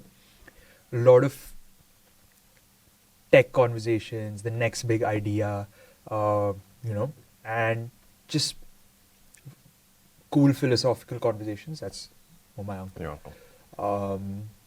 So yeah, around this time I was speaking to my uncle as well, and again, and we were just talking about NFTs, right? And I was like, yeah, someone's buying this garbage for millions and millions of dollars, and then my uncle, he was just like, there's this platform called NBA Top Shot in the US. I don't know if you've heard of it. What is it called? NBA Top Shot. No. So the NBA, which is basketball, Yeah. they started selling clips. Oh, these, yeah, I read these about iconic that. game moments Yeah. as NFTs on their platform, right? And in just the first quarter of 2021, they did $500 million worth of trading volume on their platform. So then my uncle and I were talking, and he was like, he didn't even know about NBA Top Shot at that point, but Yeah. he was just like, what if someone, took these clips from these old, nostalgic Indian movies? Like this movie called Sholay, I'm sure you know Sholay, but Sholay is like an all-time favorite. Like it's It's a like classic. it's like More than Three Idiots? like The Godfather, like classics, or like Forrest Gump, classic I'd say. Yeah, just any movies that Yeah. are old but are been Still watched. like cherished by people. Like Yeah. Top yeah. Gun. Yeah. Yeah, Top Gun. I don't know. Have you seen it? I've watched the second one. I figured out the story of the first one from the second one. So Yeah. So yeah. It's a good movie. Yeah. Amazing movie. Yeah, really nice movie. So yeah, I was like, yeah, actually, that's a pretty cool idea. I don't see the point of NFTs, but people are paying a lot of money for it. So Who am I to say? yeah, let's make money, right? So a day or so later, I went and spoke to my dad. I was like, I was talking to Nishant Mama, which is my uncle, Mama's uncle in Hindi, and we were talking about, like, my dad knew what NFTs were because he's very involved in like anything, the financial markets, whether it's crypto, Right. this, that. So I was like, what if we took, these movie clips and sold it as NFTs? And my dad, without saying a thing, immediately like creates this WhatsApp group, and he connects me to one of his friends who's a big distributor, one of the biggest distributors of Indian films in the international markets. So whether it's South Indian films, Bollywood, anything. So then I immediately started chatting with him in the group. It was COVID still, so we couldn't do it. I got on call with him.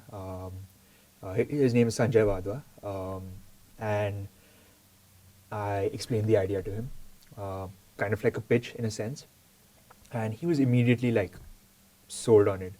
I could not figure out the reason immediately, but then thinking back, I figured out multiple reasons as to why he'd be sold on it. But anyway, without going into those reasons, he was sold on it. And then the next thing to do for us was to bring on other individuals in the entrepreneurial network of Chennai and Bangalore who could put in capital and bring their expertise. So Sanjay Vadwa, he had another friend of his who had been in the tech space for a while. My uncle, he's a techie himself. So they kind of, came on board, put in the initial capital, which was kind of our friends and family around. Like how much? Like if you don't mind Initial sharing. capital, initial capital was about 100K. So it was multiple individuals. Rupees or dollars? Dollars. Dollar. Yeah, it was And multiple. what do you get? And I guess what do you guys use that money for? Yeah. So the money came from obviously Sanjay Vadwa, my No, uncle, like dad. what do you use it for? Like once you got yeah, it? yeah. So our first priority, first priority was forming the team, right? So we had, I guess, a bunch of great advisors in the shape of the two individuals who came on board, my dad, my uncle, whatever. Everything. But this is where I'll introduce a new character, Shamil, who is my co-founder. And we became really close in the 8th grade in high school. Okay. And we always wanted to do a startup together. Because we were both CS guys. We both loved the show Silicon Valley. I don't know if you guys watched it. Really good show. Yeah, best fucking show ever.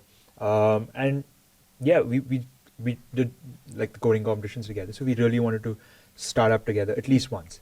And we're the kind of guys who had applied to Y Combinator before with like a fuck all idea. But just, Fun, just for the hell of it. yeah, not even for the sake of it. We genuinely believed in the idea then. Yeah, right? yeah.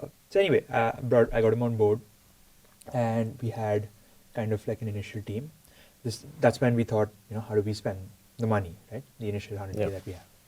The first thing we did was we brought on a team of really good blockchain developers. We realized that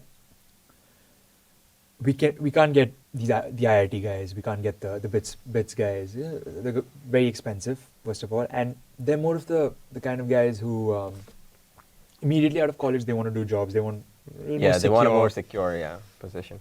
So we got a bunch of really talented blockchain developers from some of the most remote parts of Tamil Nadu, places that are I'd say like Champaign, right? Like but in India, so you can. Yeah, These are like spread out. semi-rural slash towns, small cities, but very talented folks. No no IIT background, none of that, but just folks who were very sold on crypto and have been building cool shit in the space.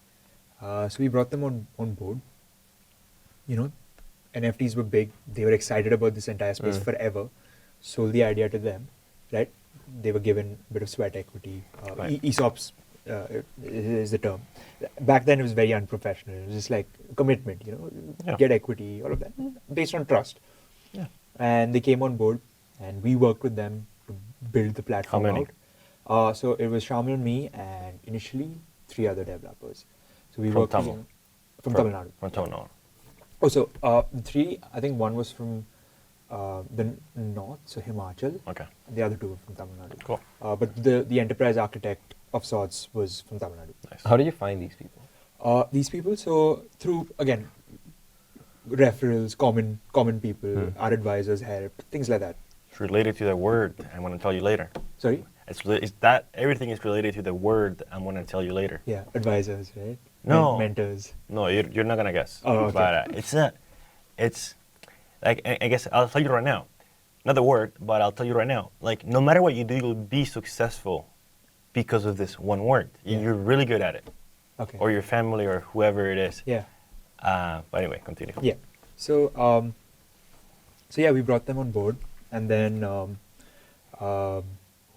we spent the next 3 months building the platform out.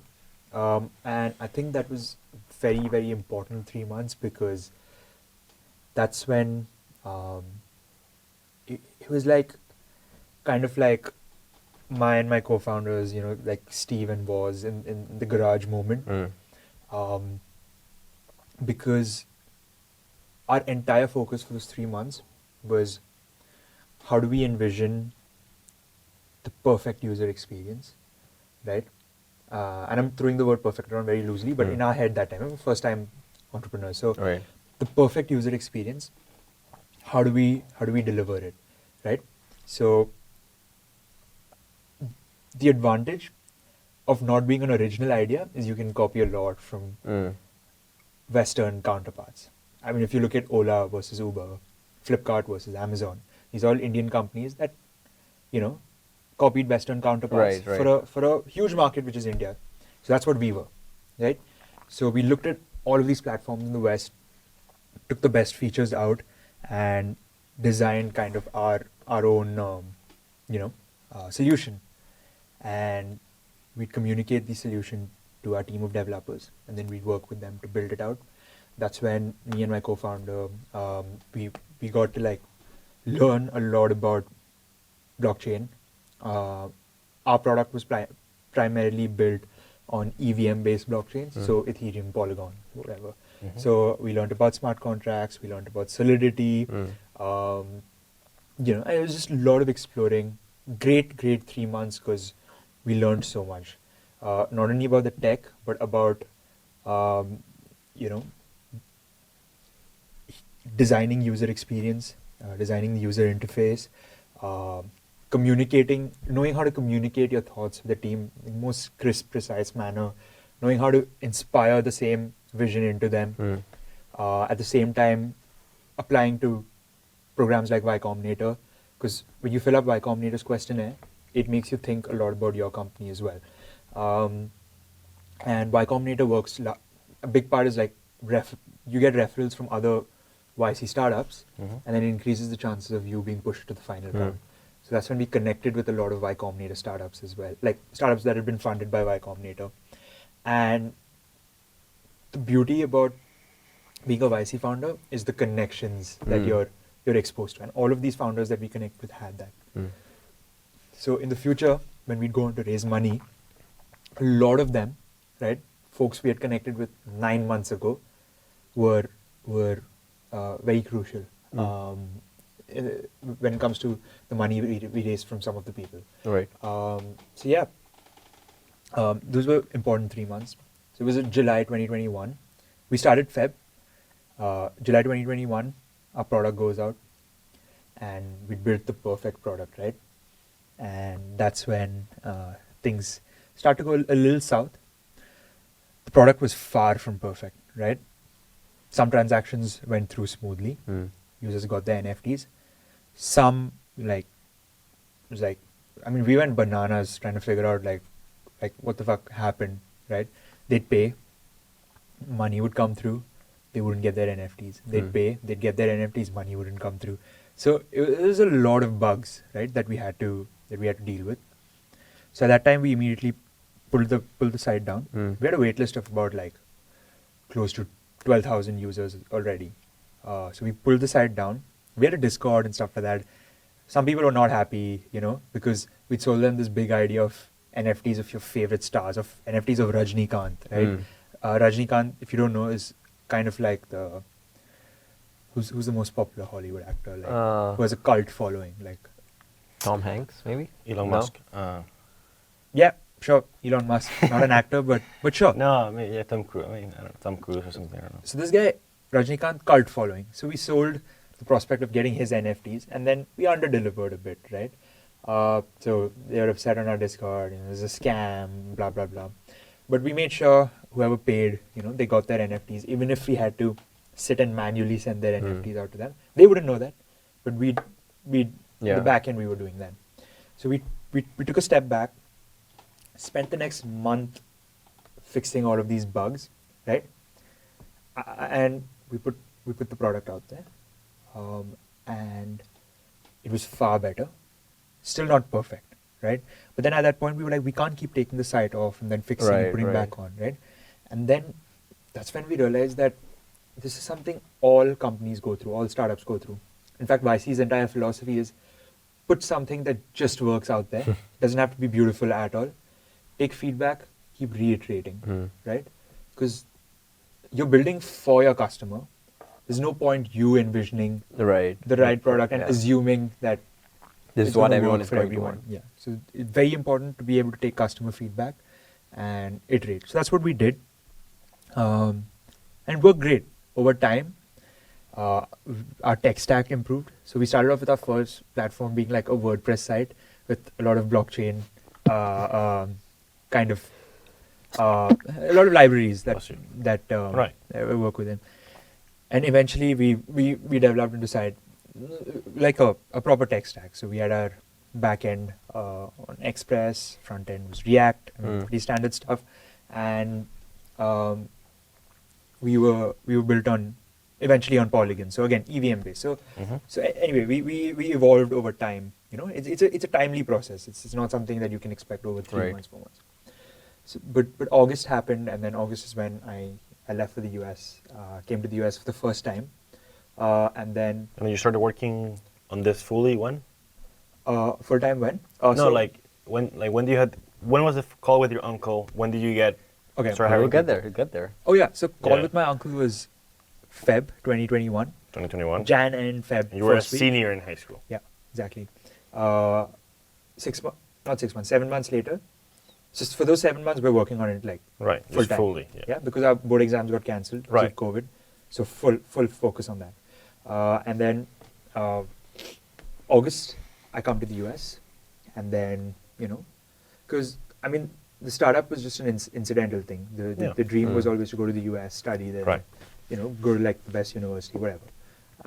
So came here August. My co-founder took a gap year because he unfortunately didn't get into any of the colleges he wanted to. So he took a gap year. So he was back in India.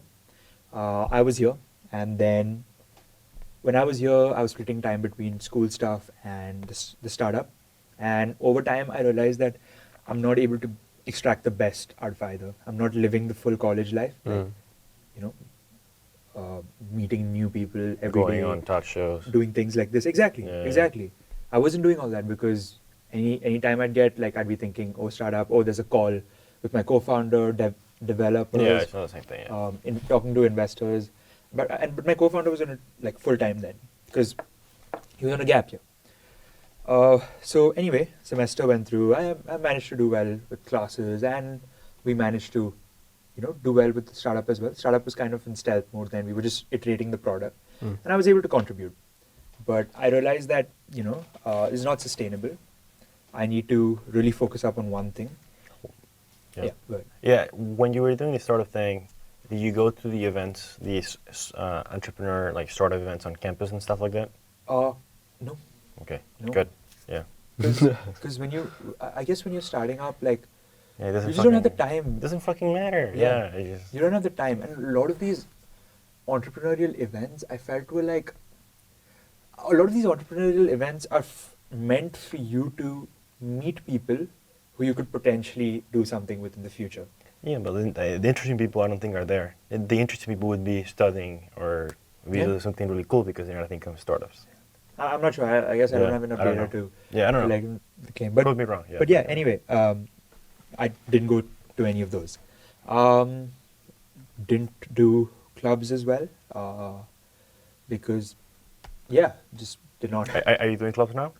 I'm doing the research Okay. program now, so Cool, not cool. doing clubs. So anyway, so end of this first semester, I realized that look, I have to take a decision, and then I obviously spoke to my two Mm.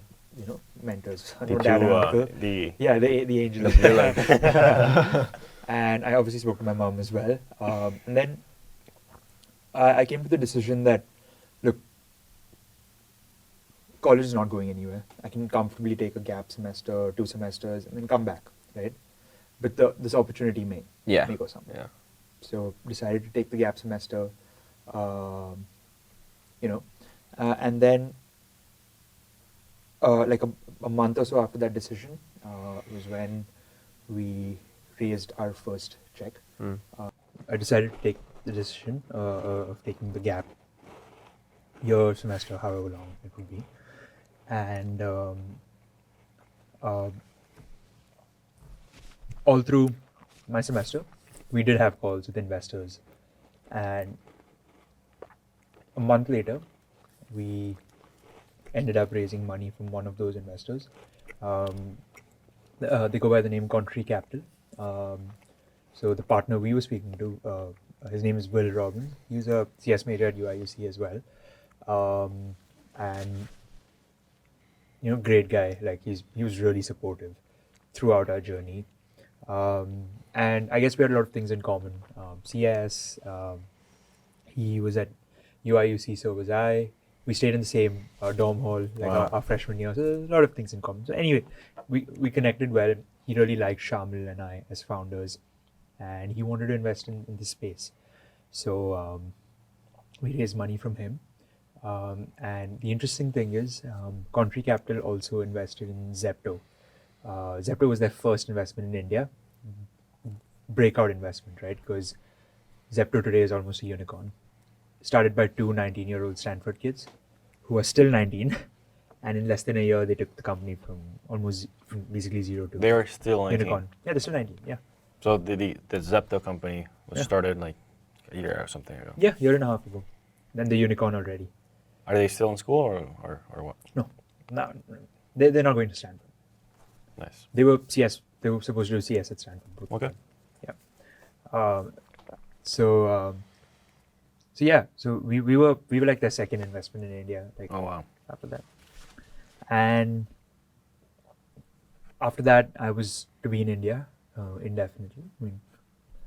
And me and my co-founder, we decided to move to Bangalore, which is I was studying the Silicon Valley of India. Right. That's where you go. I mean, it's a great place to be because you're away from home, you're away from the so-called comforts of home, and you get to focus up completely on what you're there for. Second, a lot of other startups there. Some of the biggest startups that have come out of India in Bangalore. So great place to connect. A lot of startup events, a lot of events organized by some big venture capitalists in India, and some from abroad like Sequoia or whatever. So we moved to Bangalore, got an apartment there. I have family in Bangalore, so that was still nice. And we bring on board one of our other friends who was on a gap year as well, to just come with us and work with us and help us build this, because he's a smart guy as well, great knowledge about crypto. Today he's in Maryland. He's doing CS over there as well. So he comes on board, and then three of us, we live in Bangalore. We get an office space. We grow the team from basically 3 people to 25 people, out of whom 19 were full-time, 6 interns. Interns were from IITs, the BITS, NITs, whatever. And we really spend time building a great platform. And simultaneously, we're working on signing the best content we can. And apart from Contrary Capital, we also successfully managed to raise money from Polygon. I'm sure you guys have heard of Polygon. We raised money from Polygon. Sandeep Nelwal, the founder, he put in money personally. We raised from Kunal Shah, the founder of Cred, and then we raised from someone who goes by the name Abdul Wahab. So he's a partner at a company called Embassy Capital, Dubai based. So yeah, we raised money from him, and during the time we were in Bangalore, we traveled a lot.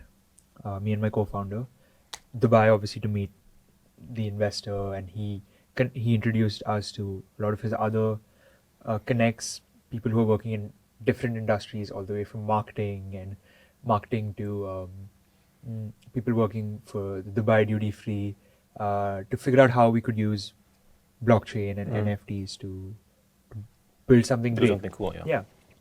A lot of ideas came up, like Dubai duty free lottery is one of the biggest duty free lotteries. So we thought, why not sell these lottery tickets as NFTs, pool in money as crypto, and then give out the reward to like full crypto reward. So a lot of these ideas came up, a lot of cool stuff like this through these, through traveling and through meeting different people. And obviously we travel to Bombay quite frequently because that's where the content is in India. So It's the Hollywood. Yeah, Bollywood. That's where he comes from. So Bombay is like, it's New York and LA fused into one because it's the financial capital of India. It's also, I think, it's also the entertainment capital of India. Yeah. So Bombay, quite a bit. And yeah, during this time, like I think 3 of us together, we were in one apartment in Bangalore. So we started living healthier life as well. Regular exercise. We started CrossFit. So that was great. So walk me through a day routine. Like I'm curious. What were you doing? Who were you talking to? Like So well, my day would start off at about 9:30 a.m. That's when I'd wake up. Okay. And the first thing I do is I'd walk into the shower up, finish all of that. By the time I'm done, it would be 10. My co-founder would still be sleeping because he slept later, and then we wake up later. So sure. And then I'd head out to go to the office. Everything was walking distance for us.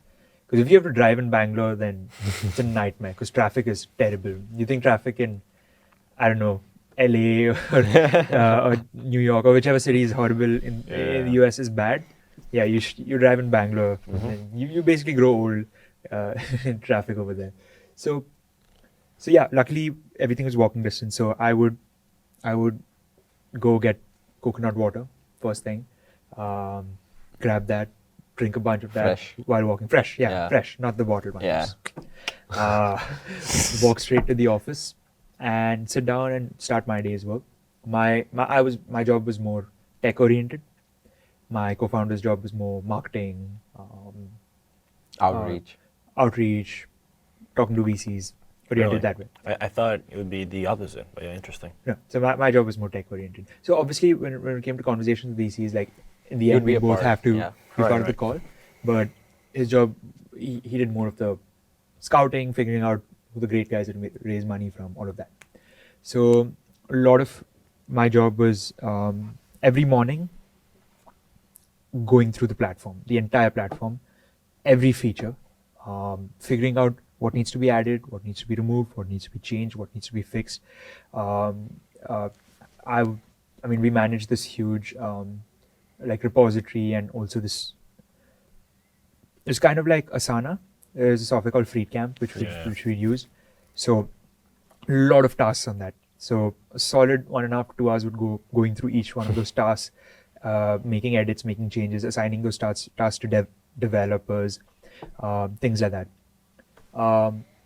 Then a lot of calls with individual developers to discuss all of these tasks.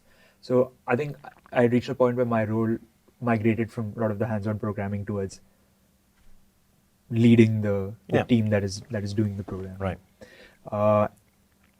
Post that, I guess lunch as usual. It will be my first meal of the day. So lunch as usual. Like, where did you go eat the food? Like, you cook it yourself? So we have like this DoorDash over here, Grubhub, whatever. We have Swiggy and Zomato over there. So we just like Swiggy Just order food. something. Yeah, Swiggy food. At that time, it was a big like dilemma for me because whether I should use Swiggy or Zomato, but then I had already paid for one of their premium plans, so I was committed to that. So anyway, so I order food most Like, often. do you have enough? Like, I guess I'm just curious. Like, did you have enough money to be buying food out every day, or like, I guess where do you get the money from? Like, you just had it like from other things, or? Yeah, we draw salary. Okay. Yeah, so that's where we get money for our rent and Everything. for our food and all of that. So all travel was company expense. So that was flights and all. It was not us. That was taken care of. But yeah, so we'd eat lunch.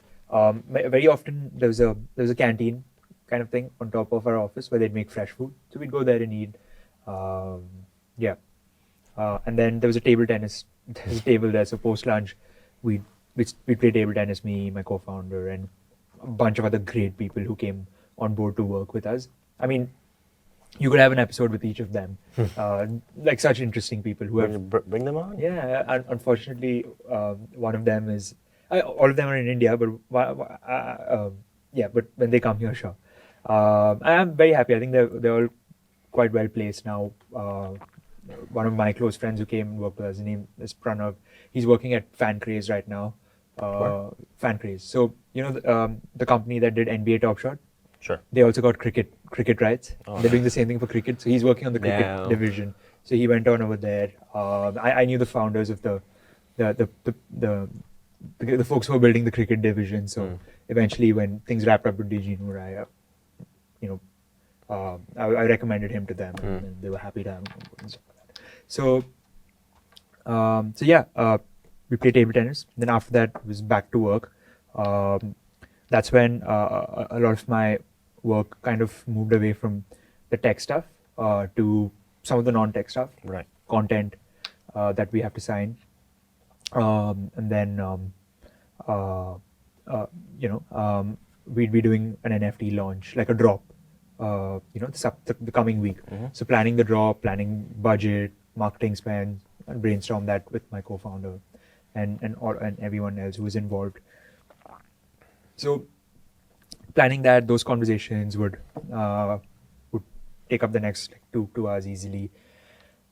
Then I guess I'd spend a little bit of time just doing my readings and stuff like that, just YouTube, going down the YouTube rabbit hole and just reading. So it was about half an hour there. Then we'd head to the gym together, the three of us, me, my co-founder, and the close friend we brought on board. We joined a CrossFit gym, which was great. It was my first time doing CrossFit and not weight training, and it felt great. Post that, it would be quite late. It would be like 8:30 easily. We'd go get dinner. Usually we'd go to this place called California Burrito. It's basically like a Subway for burrito. Yeah. We'd get food there. At that point, I just discovered that Diet Coke is actually probably not that bad for you. So I'd have Diet Coke pretty often. Oh, really? Yeah. There's no sugar, right? So Yeah, I mean, Sure. it's just like a thing. It's like a thing in the tech people. Like a lot of people, like famous people, drink a lot of Diet Coke. Like Elon Musk, I don't know, John Carmack. Really? Like they drink a shit ton, like 20 a day. There's no concrete evidence. 20 a day? There's no concrete evidence that the artificial Warren sweeteners Buffett. are bad for you. Yeah. There's no study that proves it's bad for you. So until there is one, I just assume it's fine. Yeah, so people just drink diet soda. Yeah. But I put a stop to that as well. It's been like a while since I've had Diet Coke. But anyway, that. and then we'd go back to the apartment, shower up and stuff, and then by this time it's about 10 p.m. We'd head back to the office. Each of us have like work that's remaining, finish that off. By the time we come back home, it's 12:31. Till about 2:30, we'd just be chilling together, playing some table tennis at home, watching a movie, and then 2:30 is when I'd go to sleep usually, only to wake up at 9:30. You didn't go to like any parties or something? Because I'm sure there were like events and things going on. Or Yes. were they? Or? I mean, like, we were in Bangalore, right? Bangalore is Yeah. like a very happening city. Like, Yeah. like clubs are full on the weekdays as well because there's so many youngsters, Yeah, right, people right. from all over. You But never went? No, Not once? no time. Okay. No time. And we were like, we were those startup kids initially. In hindsight, we should have gone out a lot more on the weekends, met, many more new interesting people. I mean, it depends where you go. Like Yeah, in a club, I mean, yeah, He's the expert. He knows. yeah. But So towards the end, like when we were mostly done with the startup stuff, we partied a decent amount. you in did? Bangalore. Okay, Yeah. So Yeah. So we made up for it. We made up for it. Sure. Yeah. So this was basically our routine for the almost 1 year that I was in Bangalore, and obviously there was a lot of traveling apart from this, but each trip is different, right? You go with a different purpose. We did a lot of presentations at different entrepreneurial organizations about our company. We do these 4-5 hour workshops where we'd take them from zero blockchain knowledge to semi-experts in at least being able to figure out what the potential of this what it means, technology is. Yeah. But yeah, that went on. Again, we put in a lot of effort, a lot of definitely hard work that went in. And during the time, there's a lot of like personal dilemmas, like because the Web3 space is such that it's been vastly debated, right? Like in any geography, there's always a group of believers, a group Right. of misbelievers. But I guess what happened in India is with the onset of the new financial year, they put out a bill that essentially introduced a virtual digital asset tax. It's called the VDA tax. And if you ever made money through selling crypto or any virtual digital assets or NFTs as well, you'd have to end up paying 30% in tax, of 30% of your capital gains, obviously. And then more so, when you're buying these virtual digital assets, you still have to pay 18% in GST, which is goods and service tax in India. And then on top of that, there's a 1% withholding TDS, tax deducted at source. So in aggregate, someone who wants to invest in these digital assets would invariably end up paying close to 49% in tax. So already a hotly debated space. And when the government does this, like the incentive like goes down even more. even more. And during that time, crypto was like crashing, like really crashing since like last November. So you say this time, and for context, what month? Sorry? Like what month of the year is this? Okay, so in terms of, this is close to, I'd say, about June, July. So like 2 months ago. Yeah, Okay. June, July. So you were still Bangalore. You were not thinking of coming back. Bangalore, entire priority was a startup. So 2 months ago, like Yeah, very, very recently. yeah. But yeah, so a lot of, and then during this time, me and my co-founder, we went to a lot of Web3 meetups as well. And, we just realized that most people in the Web3 space are in a bubble. Like, I'm not talking about a bubble where, prices are inflated and burst, prices crash. They're literally in a bubble. They see Web3 as this future. They literally see it as Web3, right? And we began to realize that the reason so much money is being poured into this space is, I'd say, not necessarily because of, the vast application of this technology, is because of FOMO-driven Like you don't ecosystem, yeah. right? Yeah. Big FOMO-driven ecosystem, and also because of the word Web3. Right. No one fucking understands like What it means. jack shit about the technology, right? But the word Web3 sounds very very promising Very because catchy. yeah, because everyone saw how big Web 2 became, right? Like Right. the Facebooks and Googles of the world were Right. born out of Web 2, in a sense.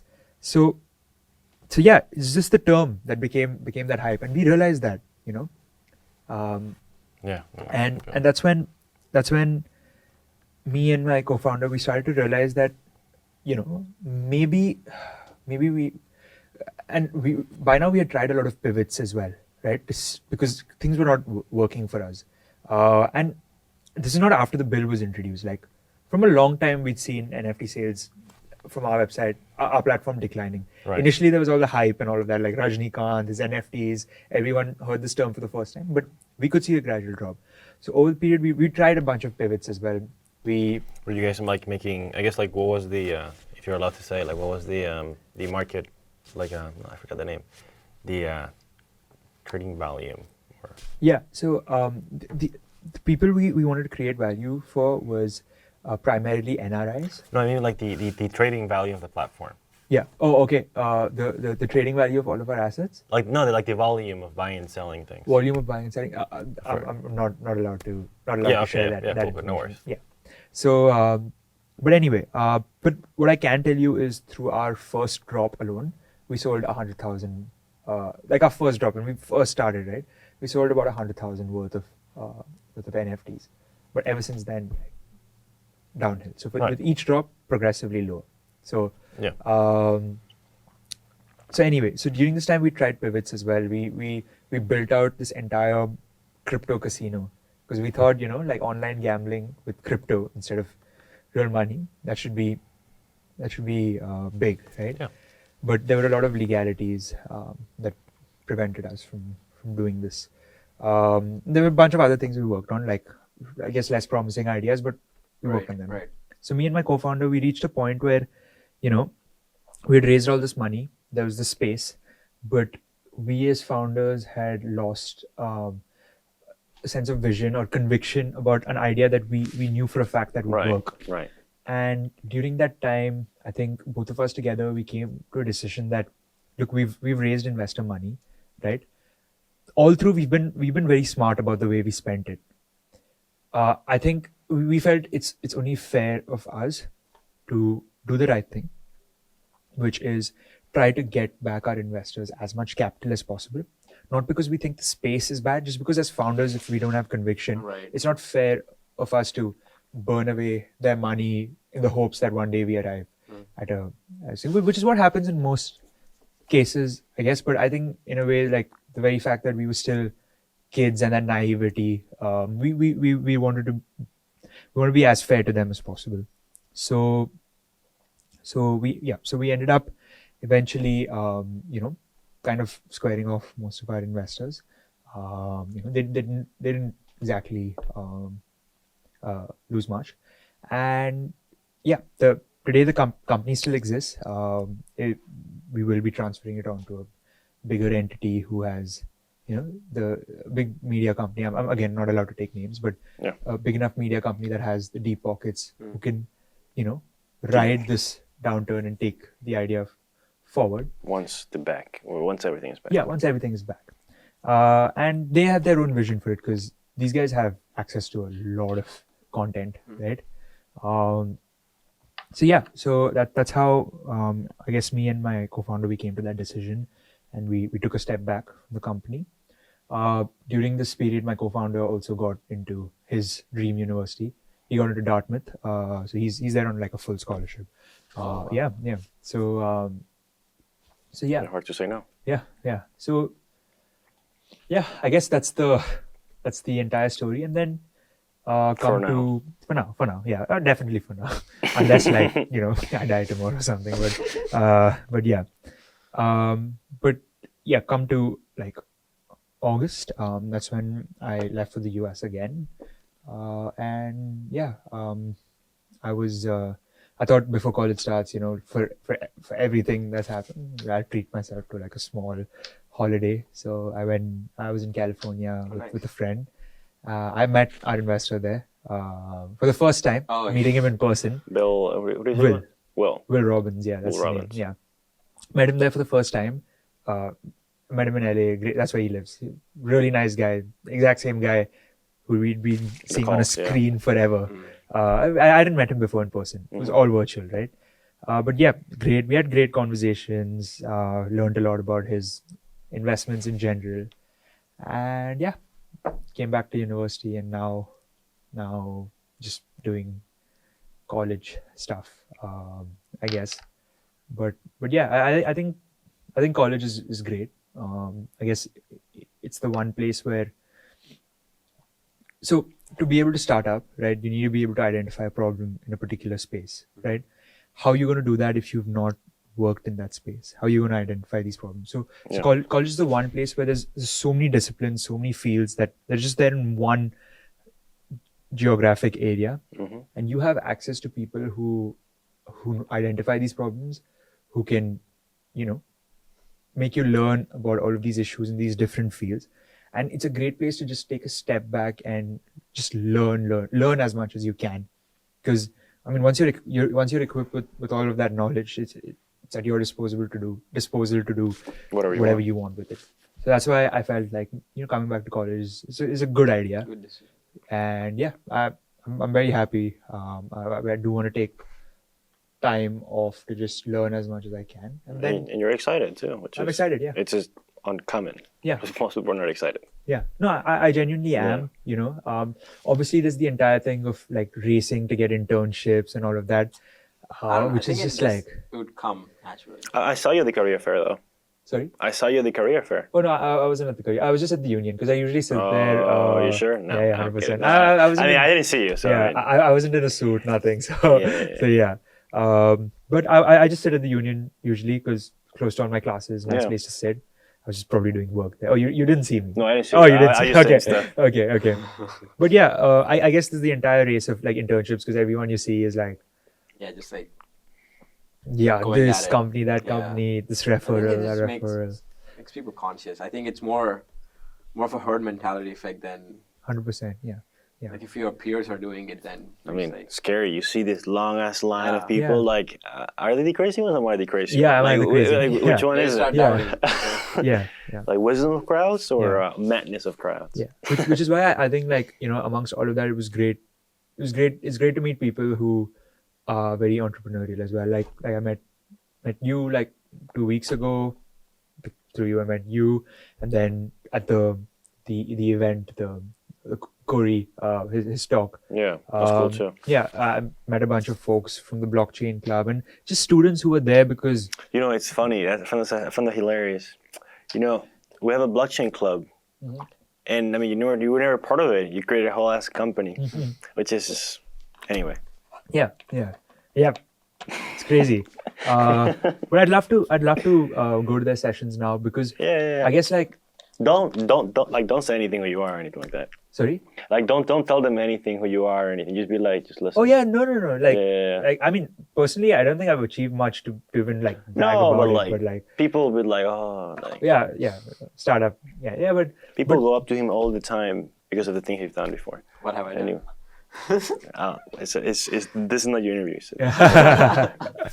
so yeah, I'd love to go to those sessions because I think like when I was building the startup, we had one idea. Focus was very narrow on executing that idea. But I'd love to, just see what other people think about the use cases of this technology. Yeah. And I think right now, like personally, I'm deeply invested in AI. Like not financially, but It's cool. just my time, my entire thought process. I see a problem. First thing is like Yeah. not what's the solution to this problem. How can AI solve this problem? Which is maybe good, maybe bad. I don't know, but it's a technology that I think is truly gonna change the world, and I honestly believe, like more than Web3, the hype should be around AI. Do you think it will be part of it? What? Do you think it will be a major part of it? Uh, AI of Web3. Like they're all just like, I mean, Web3 something, whatever. But yeah, I think people are just trying to like sandwich these two no, technologies. but AI is the whole different beast. right. Complete different. Let's beast, work on the right? project, bro. Huh? Yeah. I already got some people together, Awesome. Yeah. and I think we could you can have some paying users just for fun and just see where that goes. Yeah, 100%. See where it goes. Yeah, and I think the hackathons are great because you get to like just build out like a. Oh no! So that's one project. Is the hackathon. Okay. That's really cool. It's like Okay. Cardano and like Yeah, it's yeah, another yeah. thing. There's the AI project I told you about. Maybe we could put some AI stuff on the other one. That'd be Yeah, cool too. yeah. But there's the other project I told you about, the AI stuff. Yeah. No, I think I don't think we had a real in-depth conversation about it. Okay, we should. Yeah, we should. Yeah, But yeah. So that would be a pretty interesting thing. for sure. Yeah. I was gonna say something else, but yeah. So the AI thing is pretty cool. Yeah. I'm thinking of buying the. So you'd be like for Genets. So I'm thinking of using the domain name, be fuckgenets.com. It's available. Yeah, So yeah. They're pretty like cool name. Oh, okay. Yeah. Now I remember. Yeah. The kind of like. It's for like stupid classes, just Yeah. like as a writing thing. It's like a check, but better because Yeah. it would force universities to, stop the bullshit and actually do learning and just not writing. Yeah. Yeah. Exactly. So it'd be really cool. I mean, people are not gonna like it, like the universities, but that's cool. Yeah. Whatever.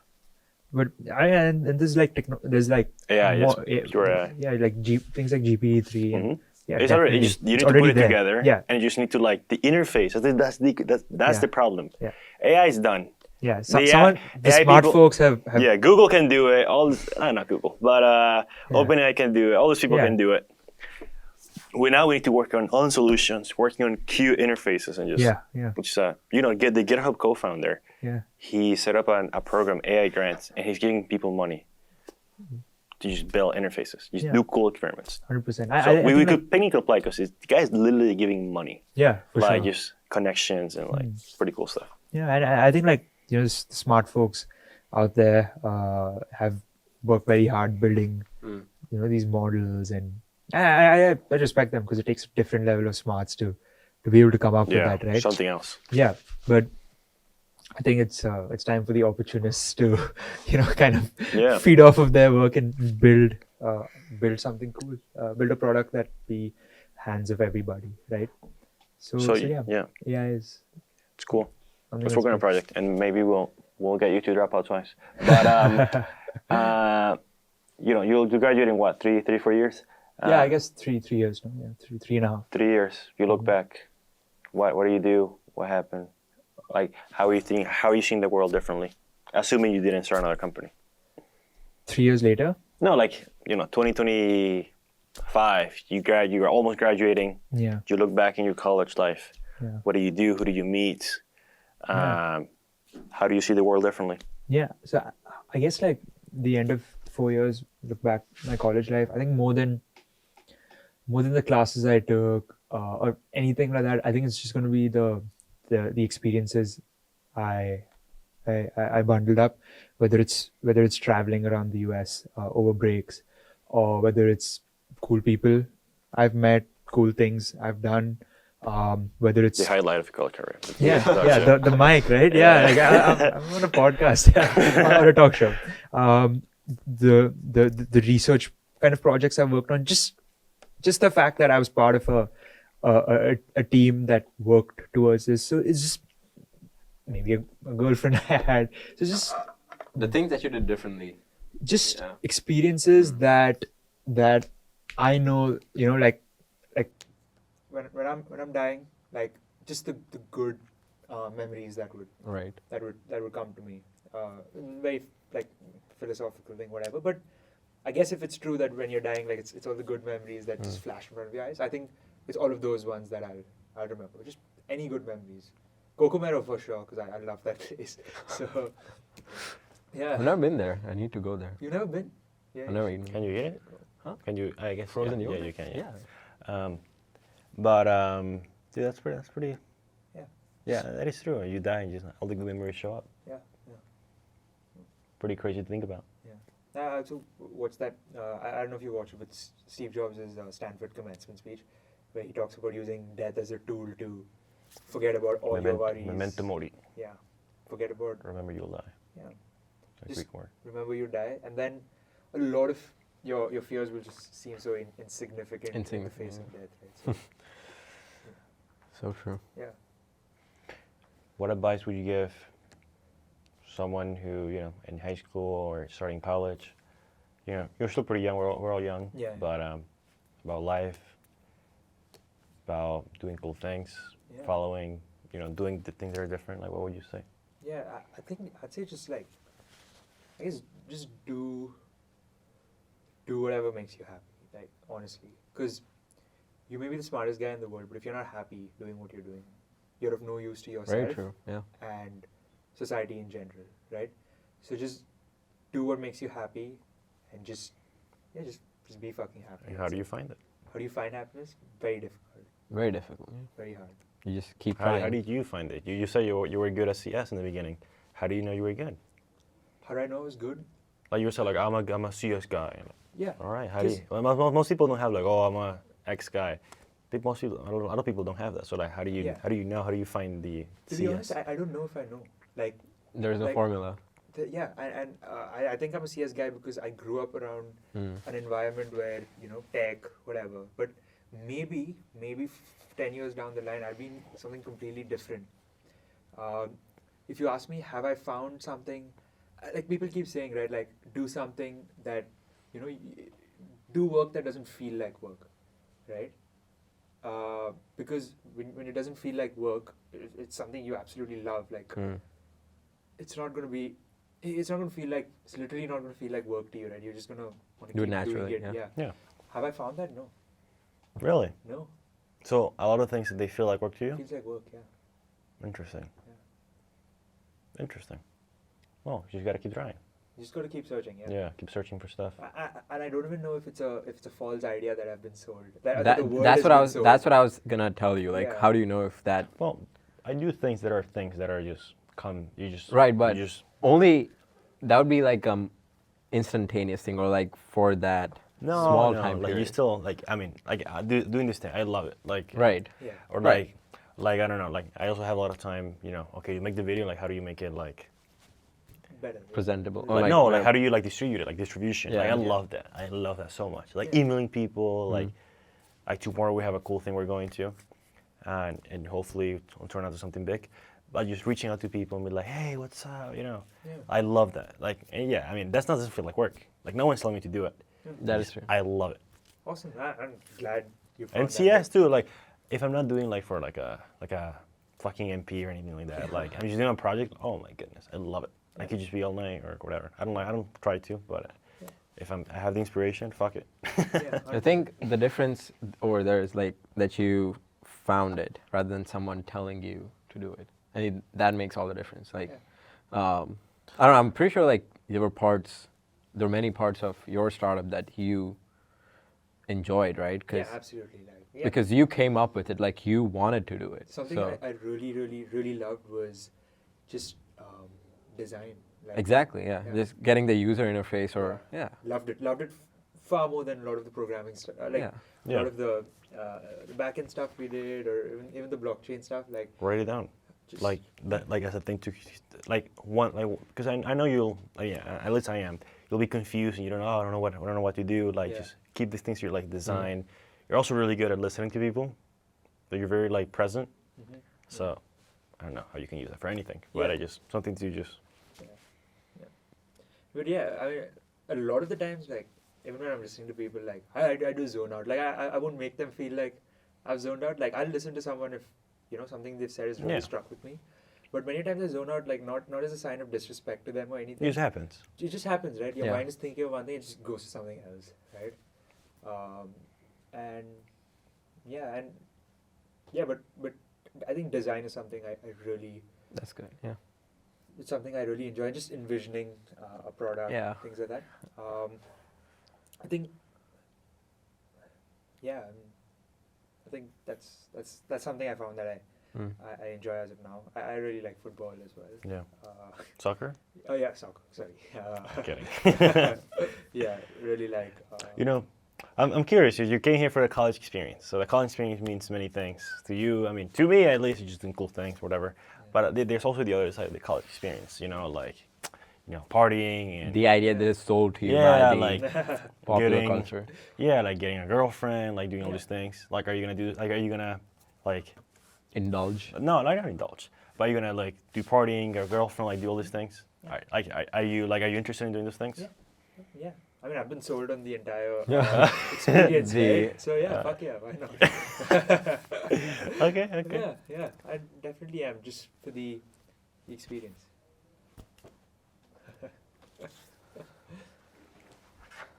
Now we get to do the word. So something that throughout you were saying is that for some reason or the other, I don't know how much of it was due to your own effort or luck or having the right parents or having the right connections or whatever, is that a lot of the things you did, they took off, like the toy foundation, your latest startup, and all these things. They really, I think you had good ideas, sure, but I don't think it was about the idea at all, and I don't think it has to be because of how hard or smart you worked, which, of course, if you do, it will obviously help. But I think there was one important component in that word. The word was partnerships. Yeah. You said that word over and over, and without, that quick message, none of the things you would have done would have taken off as rapidly. Yeah. And I don't know if that was you. Like those quick. A lot of those things, like you mentioned that your dad knew these people, and of course you also reach out to cold email people, and you created your own opportunities. But I think that will definitely be the thing you're really good at, or how to be good at, because that literally help you do things that actually quote unquote real, and I just had ideas and you work really hard and they went to nothing. Yeah. So I think on that side, I don't think it's my strong suit. It's out of my comfort zone, I'll be honest with you. Cold emailing, things like that. Yeah. But it's just something you have to sometimes force yourself to do because it's important, right? And it's definitely produced great results. But it's outside my comfort zone. It's not something that comes to me naturally. Naturally, I don't think I'm a very, very social person. Naturally. But I have intentionally, I won't say trained myself, but conditioned myself to just be more out there, talk to people a lot more, just make small talk, make conversation, because it's the initial small talk, the struggle through that opens up the door for genuine conversations. It comes naturally. You just have to get past the small talk barrier.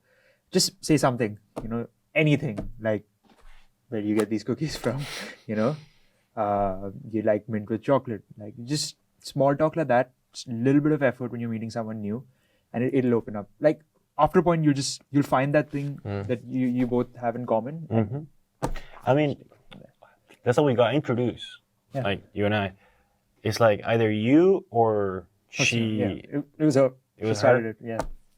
I guess she was the one who started. She was I don't know what she said.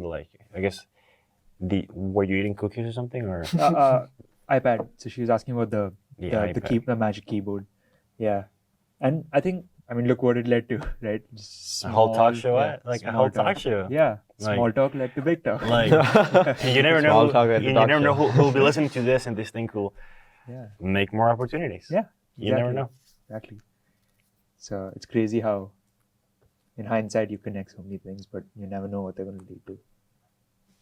Crazy. That's crazy. Yeah.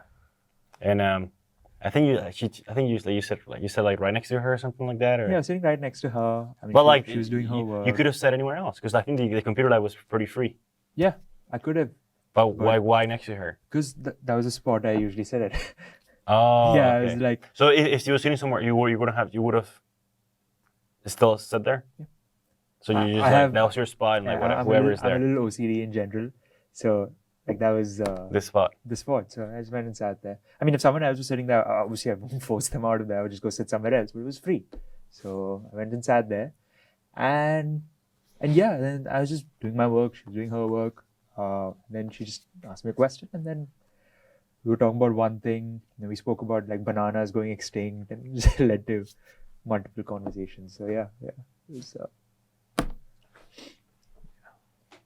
now we're here. Yeah, now we're here. I think what you guys are doing here is great. Using university resources to the best.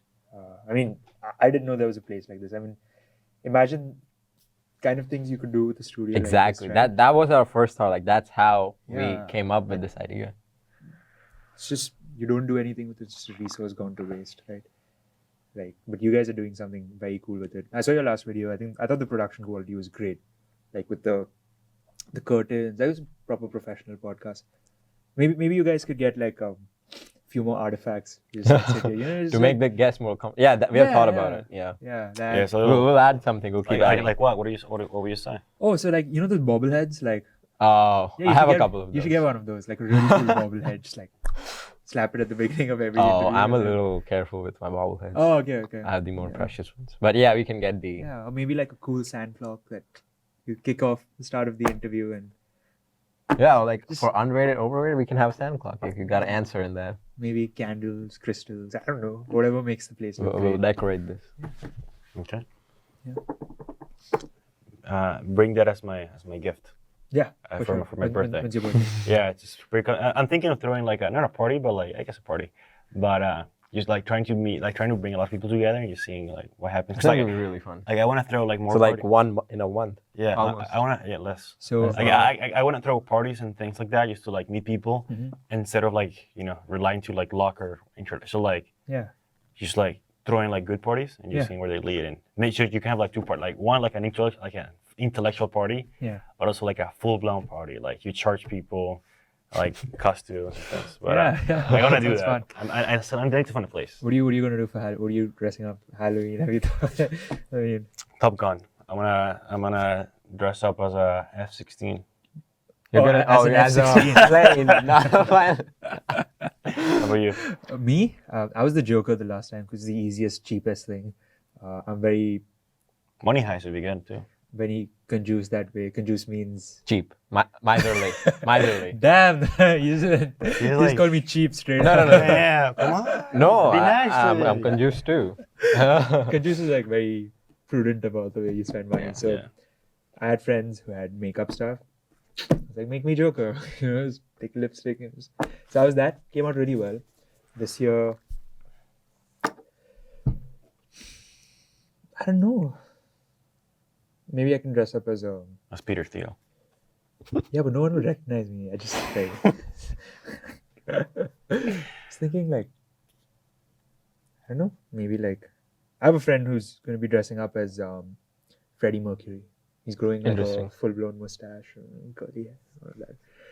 I unfortunately Dedication. cannot grow a full-blown mustache or curly hair, so I have to see. Maybe I can dress up as like I don't know, like a binary file or something. Just wear a T-shirt with a bunch of ones and zeros. And, The Matrix. yeah, That'd be kind of cool actually. yeah. Me and my friend have this running joke. Like whenever one of us like just fucks up in general, like whether it's sentences or something, it's like null.exe is corrupted or something. Right, This right. is just stupid running joke that our binary files are screwed up. So time for us to step back, recompile, and then yeah. That's cool. So at the end of our episodes, we have a section called overrated or underrated. Okay. And basically how it works, we give you a topic and you say underrated or overrated. Okay. So the first one will be tattoos. Underrated. I have one myself. Idea? What does that mean for you? Or I guess like what's the story behind it? So there's two aspects. One, the fact that I've been obsessed with space ever since. Really? Obsessed. I think I'm very excited for the future where we're out there. You should do aerospace things here. Like you should consider. 100%. I'd love to. So the team, the research team I'm working with, they're doing something with NASA. Oh, Okay. So With it's- Bretto? Bredel, yeah. Okay, yeah. Hey, I think he's probably working with the guy who we had last time. The physicist? Yeah. Oh, awesome. Yeah, they will all work together, yeah. Awesome, yeah. So Dr. Bredel, and then the more philosophical meaning is, I mean, this is kind of like a representation of the universe. So it's like a kind of like a reminder that like whatever happens, the universe is unfolding as it should. Yeah. Everything is happening for a reason. Universe is meant to unfold the way it is. So just have faith in it. That's it. So yeah, there's two aspects to it. Yeah. Or I had to just give the tattoo a meaning. That was a cool fucking tattoo. No, it looks pretty cool. It looks pretty cool. I really like Did you design it? it. No, I just Pinterest. Oh, okay. Yeah. But my mom was a little upset because I got a Saturn and no Jupiter. And according to astrology, Saturn's like bad luck. Oh, really? Jupiter is good luck. So she was like, she's not upset about the fact that I got a Saturn tattoo. looks better. Saturn looks Like my cool, phone's right? wallpaper is Saturn. Like, Yeah. So so I nice. just told her that just assume this small one here is Jupiter. Yeah, we're just looking at it from a far away You're vantage looking point. from Saturn's point of view. Yeah. Yeah. No, but it's a surprising fact about like you as a person. Yeah. Because let's say we're talking and you never see it, and then you do something, you flex, you do like this Yeah. or something, Like this, yeah. and like, oh shit, you have a like you make people like curious. Yeah, curious, yeah. So it's like it has a layer to your personality. Yeah. And people will want to hang out with you more just because of like they want to know that, but Yeah. like they don't have the guts to ask you, Yeah. or like not the guts, but more like it's weird just to like, oh, what's that Oh, about? yeah, what's Which that is what about? people do Yeah. sometimes, maybe, I don't know. So I got it here for two reasons. First, I think I didn't want to get it in any like cliche place. Like yeah, I feel it's like overdone, and I didn't want a big. I wanted like a from head. yeah. That would have been my mom would have disowned me, but I wanted to get something that was minimalistic and in, like it's just a different place. Yeah.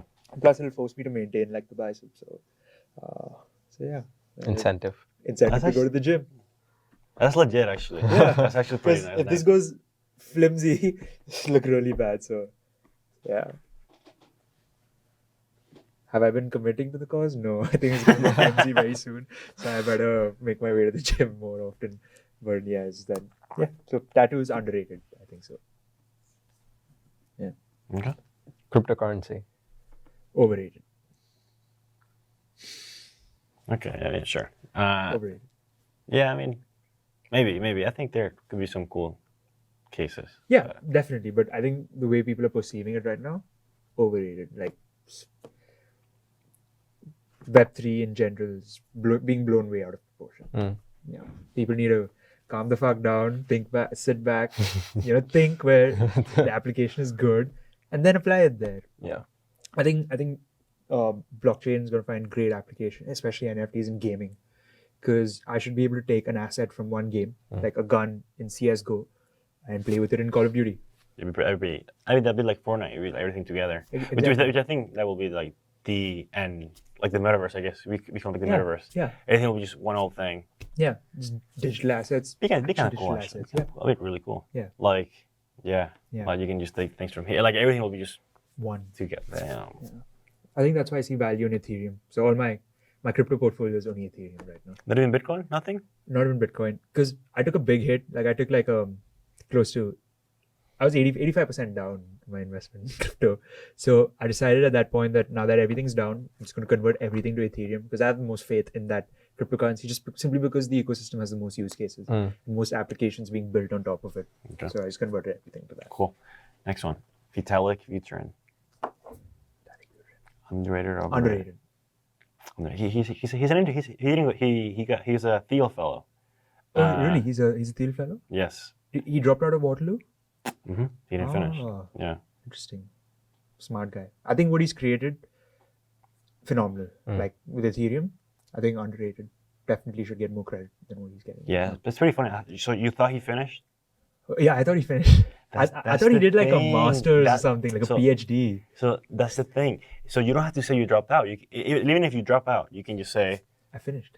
you studied fucking CS, Yeah. and that's probably what I have to do personally, even if I graduate. Like, Yeah, fucking study this thing. yeah, Even though my paper doesn't say that. yeah, That's funny you said that. yeah. Interesting.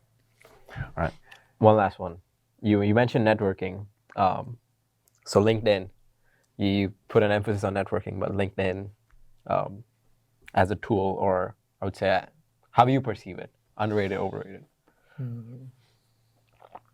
think it's well rated. I don't think? think it's under or overrated. I think it's well rated. Yeah, I love LinkedIn because I don't use LinkedIn to connect as much as I use it to just read up on really insightful posts. Because I see some cool stuff on LinkedIn. Like I connected with the CEO at OpenCV, and he posted like some really cool stuff, like just new models that they're releasing, and just cool projects that you can build. Like, it's not even like he's selling it. He's just like, use OpenCV to build this, build that, just Right. cool shit. For fun. Yeah. So I just like a couple weeks back I built like a gesture controlled basically it would recognize my hand gestures and it would manipulate the volume on my laptop. Yeah. Completely using online libraries. Computer vision. Things Yeah, like computer vision. Yeah. Yeah. that. Yeah, I've never done anything.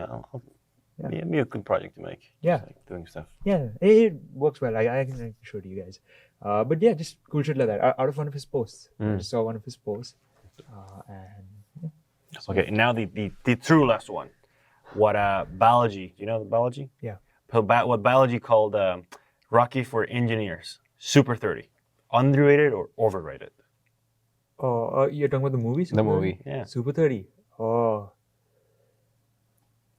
I think overrated. I think they could have done like a much better job with that movie. Okay. Yeah, I think they could have.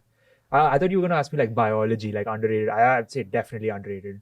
Oh, okay, yeah. Most that one then. most impactful. Yeah, I think that field's gonna have the only field I think that's gonna have more of an impact than AI. Biology. Biology, yeah. Interesting. Bioengineering. But the thing is, biology is messy. We don't understand anything at all.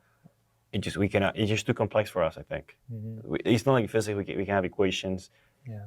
It's too messy. Like we found the genome of the human genome back in the 2000s. Yeah.